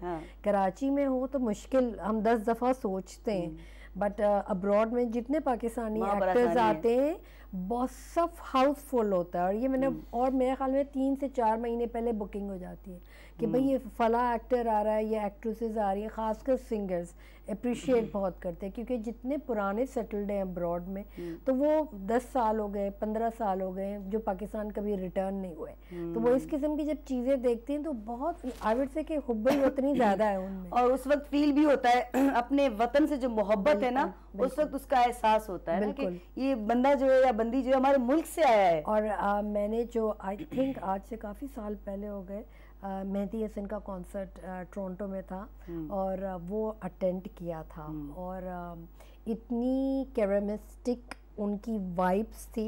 मेहदी हसन की क्या बात करें, हाँ, रॉयल जवाब ही नहीं, लेजेंड रॉयल थॉमसन हॉल में हुआ था, और वो हॉल में ऑर्केस्ट्रा होते हैं अंग्रेज़ों के, और ऑर्केस्ट्रा जब इनके होते हैं, इनके भी फोक सॉन्ग्स होते हैं, तो वो जो राग जो निकलते हैं तो वो ऑडिटोरियम इसी तरीके का बनाया हुआ था कि उनको इतनी माइक्स की ज़रूरत नहीं थी। और माशाल्लाह से जब उन्होंने स्टार्ट किया तो पिन ड्रॉप साइलेंस होना ही था। बिल्कुल मेहदी हसन साहब थे, होना ही था कि पता ही नहीं चलता कि क्योंकि वो मेहदी हसन साहब हो या असांजो उस्ताद मोहम्मद यूसुफ हुजे या अलड़ फ़कीर हुजे, बड़े गुलाम अली खान हुजे, मंजूर अली खान साहब हुजे, मतलब ये कैफियत एक तारी हो जाती है कि पता चलता है कि हम वाकई किसी दरगाह पे बैठे हैं, परिंदे वाइट कलर के उड़ रहे हैं, और इवन और कैफियत आरिफ अजीब होती लोहार है। साहब का भी अटेंड किया क्या मैंने। बात है, बिल्कुल। और मेरे ख्याल में एक और जो सब पता है, ठीक है गुनगुनाना नहीं आता नाज़रीन, ता बुध जो लाइव वेठा आहियूं ना इन करे हाणे मां वरी फोर्स घणो नथी करे सघां, पर सब पता है। हाँ बिल्कुल। और वो मेरे ख्याल में फतेह अली का भी मैंने अटेंड किया था, बहुत साल हो गए, तो मतलब बहुत अच्छी पहचान, मतलब इवन अंग्रेज भी। अच्छा सच बता रही हो, नहीं गुनगुना सकती हो आप? नहीं बिल्कुल पक्का? बिल्कुल ठीक है, वहाँ से पूछते हैं थोड़ो घणो झुंगारींदा आहियो, ईअं न चइजो त न। असल में हर माण्हू गुनगुनाईंदो आहे पर जाइ मुख़्तलिफ़ हूंदी आहे, हाँ वो डिपेंड करे थो मूड ते बि, तव्हांजो मूड कहिड़ो आहे। हींअर मूड कोन थो थिए असल में कम वारे टाइम ते अगर माण्हू हींअर वेठो कहिड़ो कमु, गुनगुनाईंदो हींअर कहिड़ो कमु, पोइ कम केरु कंदो? हींअर कहिड़ो कमु इहो ॿुधायो। हींअर पाण मुंहिंजे प्रोग्राम मां सभु रंग, ऑल कलर्स, ठीकु आहे, सभु रंग ऑल कलर्स, उनमें मौसीकी जो रंग बि त आहे न? बिल्कुल मौसीकी जो रंग आहे, काफ़ी ही टाइम पंहिंजो आहे, बिल्कुल पंहिंजो टाइम आहे, असांजो टाइम आहे, असांजो टाइम कम जो टाइम बिल्कुल कोन्हे। बिल्कुल सही था चओ। ऐं ही सम्झो पाण यूनिवर्सिटी में वेठा आहियूं, उते कंहिं कॉरिडोर में मौजूद आहियूं, कैंटीन में मौजूद आहियूं, ही मुंहिंजे प्रोग्राम जो फॉर्मेट ही इहो आहे। यूनिवर्सिटी जे कॉरिडोर में वेहण ऐं लाइव प्रोग्राम में वेहण में ज़मीन आसमान जो फ़र्क़ु आहे। महसूसात उहा ॾिसो न, यूनिवर्सिटी में जॾहिं मां पढ़ंदो हुउसि त ज़मीन खां 2 फुट मथे हलंदो हुउसि, ज़ाहिर उहा हिकिड़ी एज अहिड़ी हूंदी आहे, हूंदी आहे, ऐं माण्हूअ जो हिकिड़ो सोचण जो तरीक़ो अलॻि हूंदो आहे, का रेस्पॉन्सिबिलिटी तव्हांजे शोल्डर्स ते न हूंदी आहे, इन करे पोइ हिन वक्त कहिड़ी रेस्पॉन्सिबिलिटी? हिन वक्त रेस्पॉन्सिबिलिटी सच सच ॿुधायो। कराची जे ऐं हिन सिंध जे अवाम जी रेस्पॉन्सिबिलिटी मुंहिंजे कुलनि ते आहे, अल्हम्दुलिल्लाह, माशाअल्लाह। मां इहो फील कयां थो त मां हिकिड़ो रेस्पॉन्सिबल माण्हू आहियां ऐं मूंखे ई माण्हुनि ताईं सही दवाऊं पहुचाइणियूं आहिनि। बिल्कुलु उन मां भले मूंखे का बि तकलीफ़ पहुचे पर कंहिं इंसान ज़ात खे या कंहिं माण्हूअ खे का तकलीफ़ न पहुचे। ऐं इहा एॾी सुठी सोच आहे, माशाअल्लाह ॾाढी सुठी सोच आहे, पर मां इहो पिए चाहियो त असां कम जूं ॻाल्हियूं बि कयूं पिया, गॾोगॾु असांजे प्रोग्राम जो फॉर्मेट आहे त उन में हल्को हल्को एंटरटेनमेंट बि हलंदो आहे। इंसान जी मिसाल तौरु हिकिड़ो जनरल कर्नल फौजी, उनजी पर्सनल लाइफ बि त आहे न, या हिकिड़ो सिंगर, आमतौर ते हिकिड़े सिंगर खे घुरायो वेंदो आहे सिर्फ़ु ॻाइण जे लाइ, आए जी गाना सुनाए, कौन सा सुनाएंगे, अच्छा जी थैंक यू, और वो चला जाता है। क्या उसकी ज़िंदगी नहीं होती? छा उनजी ज़िंदगी न हूंदी आहे? कीअं पहुतो, कहिड़े नमूने पहुतो, लाहा चाढ़ा, अप्स डाउन, सभु लाइफ हूंदी आहे न। हाणे त सम्झी विया हूंदो। मां सम्झी वियो तव्हांजी थोरो झुंगारियो। असल में गानो तो नथो गाए सघिजे पर गाने के शेर में जरूर कन्वर्ट करे सघिजे। मैंने पूछा चांद से कि देखा है कहीं मेरे यार सा हंसी हाँ। चांद ने कहा चांदनी की कसम नहीं नहीं नहीं नहीं नहीं। आप तीन बार बोला था। तीन बार अगर बोलूंगा तो फिर निकाह हो जाएगा। लेकिन ये भी 3 ही बार बोला था नहीं। वो तो सिंगर ने 3 बार बोला ना, मैं 3 बार नहीं बोल सकता। मतलब आखिर न झूं करे माना माण्हू जी तव्हां पकाई त ॾिसो ईअं त ख़ैर ज़ाहिर आहे घर बि माण्हू खे वञिणो आहे, भाॼी बि वेठी हूंदी आहे, ज़ाल वेठी हूंदी आहे, घर लाइव वेठो आहे माण्हू, घर ॿुधाए बि ईंदो आहे त मां लाइव हूंदुसि, त ज़ाहिर आहे घणियूं शयूं हूंदियूं आहिनि, तव्हां सम्झी सघो था, ठीकु आहे। पर असां चाहींदा आहियूं त हिकिड़ो सुठो माहौल हुजे, इंफॉर्मेटिव हुजे, कचेरी बि हुजे, पर भाॼी भोग चर्चा अथई मथां दिलि ते न खणिजे का ॻाल्हि, ठीकु आहे। असां इहे चिलवला माण्हू आहियूं, पर माशाल्लाह कमु त हिकिड़ो तव्हां कयो था जेको वाक़ई हिकिड़ो रिस्पॉन्सिबिलिटी वारो कमु आहे। हिन में त का ॿी राय आहे ई कोन न, जंहिंमें हिकिड़ो तव्हांखे हर शइ खे गहरी निगाह सां गहरी अख सां ॾिसणो पवंदो आहे। उन में तव्हांखे थ्रेट्स बि हूंदा आहिनि मुख़्तलिफ़ जॻहियुनि तां, उन्हनि खे कीअं हैंडल कंदा आहियो, कीअं फेस करे सरेंडर कयो आहे? मां सम्झंदो आहियां त मूंसां सिर्फ़ु हिकिड़ी हस्ती आहे जंहिंखे असां अलाह चवंदा आहियूं। मां कॾहिं बि कंहिंजे कुल्हे ते न कुॾियो आहियां। मां जॾहिं बि को बि कमु कयो आहे त अलाह खे हाज़िर नाज़िर सम्झी कयो, ऐं अलाह साईं मुंहिंजी मदद बि कंदो आहे। ऐं मूंखे इहो ईमान आहे त अलाह साईं जी ग़ैबी मदद थींदी आहे जॾहिं तव्हां कंहिं इंसानियत जे बारे ॾिसो न, निमाज़ूं रोज़ा ई पिणु चङो कमु, पर अञा को ॿियो फ़हम जंहिंसां फसी फिरीअ खे। निमाज़ लाइ तव्हां वञो 5 वक़्त बिल्कुलु निमाज़ पढ़ो, रोज़ा रखो, ज़कात ॾियो, हज कयो, उमरा कयो, सभु कमु कयो, पर इंसान ज़ात जी जंहिं ख़िदमत न कई न, मां नथो सम्झां त शायदि उहो क्वालिफाई करे पुल सिरात ला या क़यामत ला। बिल्कुलु इहे ॻाल्हियूं आहिनि जेके असांखे उते पहुचाईंदियूं, ऐं असां सोचींदा आहियूं त माण्हुनि जी ख़िदमत कजे, भले तव्हां कहिड़े बि शोबे में आहियो, अलाह साईं तव्हांजो रिज़्क़ तव्हां ताईं पहुचाईंदो जेको लिखियलु आहे, चाहे हली तकिड़ो चाहे हली विख। ॻाल्हि इहा आहे त रिज़्क़ रोज़ीअ लाइ परेशान न थियो, उन जो वाइदो थियलु आहे। ऐं निमाज़ुनि लाइ वरी अलाह परेशान कोन थींदो त तव्हां निमाज़ पढ़ी या केतिरी पढ़ी, फ़र्ज़ु ज़रूरु आहे, असांखे पढ़णु खपे, पर अगरि तव्हां सम्झो था त कंहिं माण्हूअ जी जान बचाए सघो था ऐं तव्हांजी निमाज़ निकिरी वई त तव्हां पहिरीं कंहिं माण्हूअ जी या कंहिं जानवर जी जान बचायो। बिल्कुलु। ऐं हिकिड़ी सुठी ॻाल्हि आहे, छो त हिकिड़ो आहे हुकूकुल अल्लाह, ॿियो आहे हुकूकुल इबाद, ऐं पहिरीं बेसिक जेका शइ आहे उहा हुकूकुल इबाद आहे। मुंहिंजो नह टुटी पियो आहे, प्रोड्यूसर चए पियो छा मसइलो अथई, नह टुटी पियो, कचेरी कंदे कंदे एॾी कम जूं ॻाल्हियूं पियूं हलनि। सो इंसान ज़ात जी ख़िदमत अलाह खे बि प्यारी आहे। उहो माण्हू, उहो जेको इंसानु हूंदो आहे उहो अलाह खे ॾाढो वेझो हूंदो आहे, जेको अलाह साईं पंहिंजूं इबादतूं बख़्शे सघे थो। पर जेकॾहिं कंहिं माण्हूअ खे रंज कयव, पखी पखण खे रंज कयव, त उहो कॾहिं बख़्श कोन थींदो, ईअं आहे। ऐं तव्हां उन ते हलो पिया, अल्हम्दुलिल्लाह, इहा ॾाढी सुठी ॻाल्हि आहे, तमामु सुठी ॻाल्हि। काफ़ी केसिस पकड़िया आहिनि जाली दवाउनि जे हवाले सां, सब स्टैंडर्ड दवाउनि जे हवाले सां, उन्हनि माण्हुनि खे सज़ाऊं ॾियारियूं आहिनि अल्हम्दुलिल्लाह, ऐं उन्हनि माण्हुनि असां सां पर्सनल दुश्मनियूं बि कयूं आहिनि, ऐं उहे असां बिल्कुलु भोगियूं बि आहिनि, असां बि भोगियूं आहिनि, असांजे बचनि बि भोगियूं आहिनि, पर इन कम खां असां न हटंदासीं। फैमिली बि साथ ॾिनो आहे, समाज बि साथ ॾिनो आहे, ऐं चङनि माण्हुनि बि साथ ॾिनो आहे। ज़बरदस्त। ऐं इहा प्लस पॉइंट आहे न, अल्हम्दुलिल्लाह, इहा वॾी प्लस पॉइंट आहे त तव्हांजी फैमिली बि तव्हां सां गॾु आहे, ऐं समाज जा बि कुझु चङा मुड़ुस जेके हूंदा आहिनि, जिनखे चङा मुड़ुस पाण सिंधी में चवंदा आहियूं, उन्हनि जो बि साथ तव्हां सां आहे, तॾहिं ई तव्हां अॻिते वधी सघिया। बिल्कुलु, असां सक्सेस कई आहे काफ़ी शयुनि में, त माण्हुनि ताईं जेके ग़लति दवाऊं पहुचाइनि था पंहिंजे थोरे फ़ाइदे जे करे, उन्हनि खे रोकणो पवंदो आहे असांखे, ऐं उन्हनि माफ़िया सां असांखे विढ़णो पवंदो आहे, ऐं अलाह साईं एतिरी ताक़त ॾिनी आहे जो उन्हनि सां विढ़ंदा रहंदासीं। अलाह साईं ताक़त तव्हांखे सदाईं ॾे। अच्छा, इहो ॿुधायो, जेतिरा बि मेडिकल स्टोर्स खुलनि था, जेतिरा बि तव्हांजी उहा लिस्ट हूंदी आहे, फ़हिरिस्त हूंदी आहे, इलाइक़नि जे हवाले सां, ज़िलनि जे हवाले सां, शहरनि जे हवाले सां फ़हिरिस्त हूंदी आहे? बिल्कुलु, उते बि तव्हांजी माना चेक एंड बैलेंस हूंदो आहे? उते बि चेक एंड बैलेंस हूंदो आहे।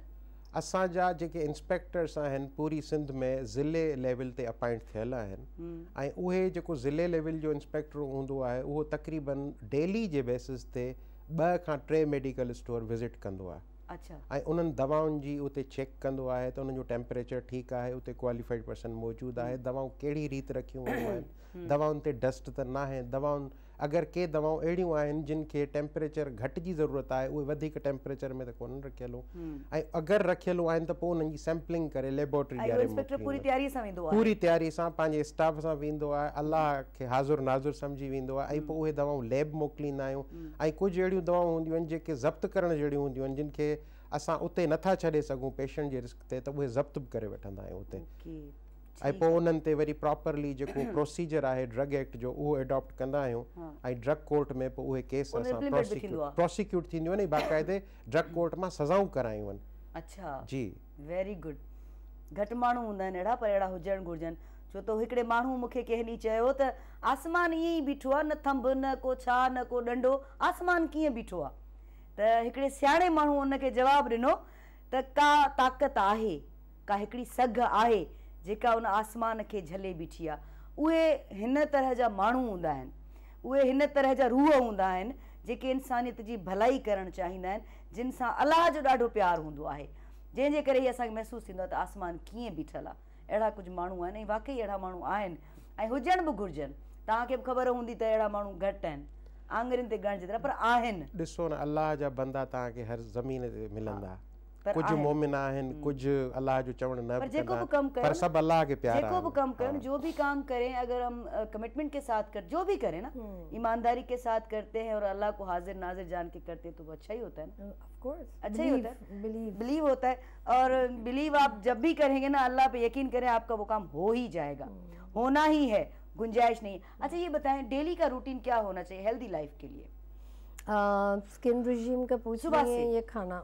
हाँ पूरा हाँ ओके। स्किन रिजीम में आप फेस वॉश से अगर बहुत ज़्यादा ड्राई स्किन है तो मैं आई वुड इनकरेज कि आप एक अच्छा मॉइस्चराइजिंग फेस वॉश या तो आप सोप, नॉर्मल सोप, काफ़ी लोग अफोर्ड नहीं कर पाते, जो भी लोकल सोप है, लोकल सोप्स अच्छे हैं हमारे यहाँ के, वो एज अ फेस यानी मुँह धो लें, उसके बाद आप टोनर लगाना लाजमी है, मोस्ट इम्पॉर्टेंट। अगर आपको premature wrinkles, acne skin, dry uneven skin tone पे को ओवरकम करना है तो टोनर लगाना मेन चीज़ है, जो हम अक्सर 99% नहीं करते पाकिस्तान में। थर्ड थिंग एक्सफोलिएटर यानी स्क्रब आप अगर एक्नी स्किन है तो हफ्ते में 2 दफ़ा आप स्क्रब लगा लें फेस पर, 2 मिनट लगा के छोड़ें, उसके बाद आप ठंडे वाटर वो जो औरतें उसको बहुत ज़्यादा एक्स्ट्रा ऑर्डिनरी रब करती हैं, नहीं, ये रब नहीं करना चाहिए, सिर्फ अगर आप डिपेंड करता है अपने एक्सफोलिएटर पे यानी स्क्रब पे। अगर बहुत ज़्यादा थिक मॉलिक्यूल है इसके अंदर तो देन अवॉइड दैट। अगर फॉर इंस्टेंस एक दूसरा भी आ रहा है नैनो वाला, यानी हल्की हल्की बीट्स होती हैं, वो ज़्यादा सेफ है स्किन के लिए, क्योंकि आपका स्किन एक कैनवस है। Okay, it's not like would नहीं है कि आप घसो बैठ के उसकी घसाई करो, तो थोड़े से हार्श केमिकल्स भी नहीं इस्तेमाल करने चाहिए। डेली रिजीम अगर आप हाउस वाइफ हैं तो ऑब्वियसली डे सीरम्स लगाना लाजमी होता है, चूल्हे के पास जाएं तो सन ब्लॉक लगाएं।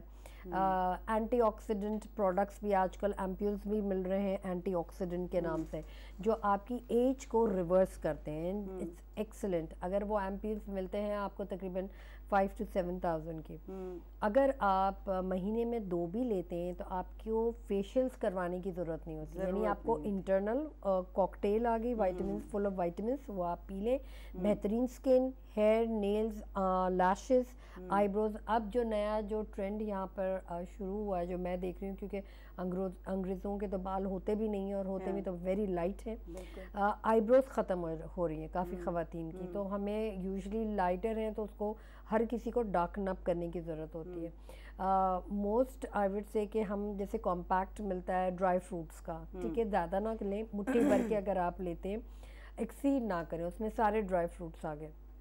अंजीर वगैरह भी अच्छी चीज़ें खाएं आप, क्योंकि अगेन विंटर की ही सौगात है, कोई भी नहीं खाता। जून जुलाई के वेदर में अक्सर खाना चाहिए, हम कहते हैं पीनट्स एक वाहिद आई वुड से एक ऐसी इंग्रेडिएंट है जो हड्डियों के लिए भी मुफीद है। दूसरी चीज़ उसमें ऑयल इटसेल्फ बहुत होता है जो हमारी स्किन को ज़रूरत है, ओवर ड्राई। हिकिड़ी शइ त वरी तव्हां माइनस करे छॾीनि त सभ खां मिसाल जे तौर मूंखे नाश्तो करण जी, नेरन करण जी, सिंधी में नेरन चइबो आहे, उर्दू में नाश्ता, आदत मूंखे कोन्हे का, त सुबुह जो मां छा खां, मां हिकिड़ो सूफ़ खाई सघां थी, मां खीर जो गिलास पी सघां थी, ठीकु आहे, ऐं पाणी त जाम पीअणो आहे, थोरा मिंट बचिया आहिनि न, इन करे मां हाणे वाइंड अप थी कयां, क्लोज़िंग। अच्छा को मैसेज सभ खां पहिरीं तव्हां को मैसेज ॾींदो छा चवंदो? मैसेज इहो ॾींदुसि त पंहिंजी ज़िंदगी खे अगरि तव्हां तवाज़ुन में रखणु चाहियो था त दवा खां बचो। दवा खां कीअं बचंदो? एहतियात कयो। हा बिल्कुलु। एहतियात इलाज खां लख दफ़ा बहितर आहे। ऐं पंहिंजे खाधे जी रिजीम खे एतिरो नॉर्मल रखो या एतिरो सिंपल रखो या एतिरो सादो रखो जो तव्हांखे कंहिं बीमारीअ जो मुंहुं ॾिसणो ई न पए। मुंहिंजो इहो मैसेज आहे। बिल्कुलु ज़बरदस्त। Doctor Sahib I would say कि हर कोई जितना भी पढ़ा लिखा है, एजुकेशन की कोई उम्र नहीं होती। एजुकेट करें, न्यूज़पेपर पढ़ें, मैगज़ीन्स पढ़ें, चाहे कोई बुक ही स्टार्ट कर रहे हों तो एक चैप्टर रोज़ाना पढ़ें। कुरान शरीफ तो है ही है, वो फ़र्ज़ है हम पर, बट उसके अलावा अपने आप को उस रवानगी में रखने के लिए, क्योंकि काफ़ी लोग भूल भी जाते हैं पढ़ना लिखना एक एज में आके, तो अपने आप को रवानगी के लिए अखबार हैं या मैगज़ीन्स हैं, कोई भी इंटरेस्ट वाली चीज़ें एक चैप्टर ज़रूर पढ़ें। ज़रूर पढ़े। सो बिल्कुलु ज़बरदस्त। Thank U Mubashra, thank U. ऐं ॾाढो सुठो लॻो। अञा दिलि चए पई कचहरी करण ते, पर वक़्तु बादशाह आहे ऐं वक़्त सां गॾु हलणु ज़रूरी हूंदो आहे। Thank you so much for inviting me. न असांखे घणी ॼाण मिली आहे, तव्हां खां घणी ॼाण मिली आहे। अञा घुर्ज हुई ॼाण वठण जी, पर वक़्तु बादशाह आहे। हुन सां गॾु तव्हांजी महिरबानी जो तव्हां असांखे इनवाइट कयो। न ॾाढो सुठो लॻो। ऐं ॿिए भेरे बि तव्हांखे असां इहा दावत ॾींदासीं। दूसरी मरतबा भी आपको हम बुलाएंगे। ठीक है, थैंक यू। Thank U. ख्याल रखो तमामु घणो। ऐं जीअं मुबशरा ॻाल्हि कई त क़ुरान पाक पढ़ो, पर अरबी असांजी ॿोली कोन्हे। जेकॾहिं असां तर्जुमे सां क़ुरान पाक खे पढ़ंदासीं त असांखे लफ़्ज़ लफ़्ज़ में, अखर अखर में रस्तो नज़र ईंदो, दग नज़र ईंदो हर ॾुखियाईअ जो। कोशिशि कयो, पंहिंजो ख़्यालु रखो, हेल्दी रहो, इंटरनली पुरसुकून रहो, सुकून में रहो, रिलैक्स रहो। एट द एनी कास्ट ॾुखियायूं ईंदियूं आहिनि, तकलीफ़ूं ईंदियूं आहिनि, परेशानियूं ईंदियूं आहिनि, पर राति खां पोइ सुबुह बि ईंदो आहे। सुबुह खां पोइ वरी शाम ईंदी आहे। पहर जीअं मटिजंदा आहिनि, ईअं ज़िंदगीअ में असांजे घड़ियूं बि हूंदियूं आहिनि। हर घड़ीअ खे जियो। माज़ी गुज़री वियो, काल गुज़री वियो, ईंदड़ वक़्त जी ख़बर नाहे, हलंदड़ वक़्तु ज़िंदगी आहे। इन खे जियो, ॾाढो मज़ो ईंदो। इंशाअल्लाह वरी गॾु थींदासीं। ॾियो मोकिलाणी सदाईं गॾु।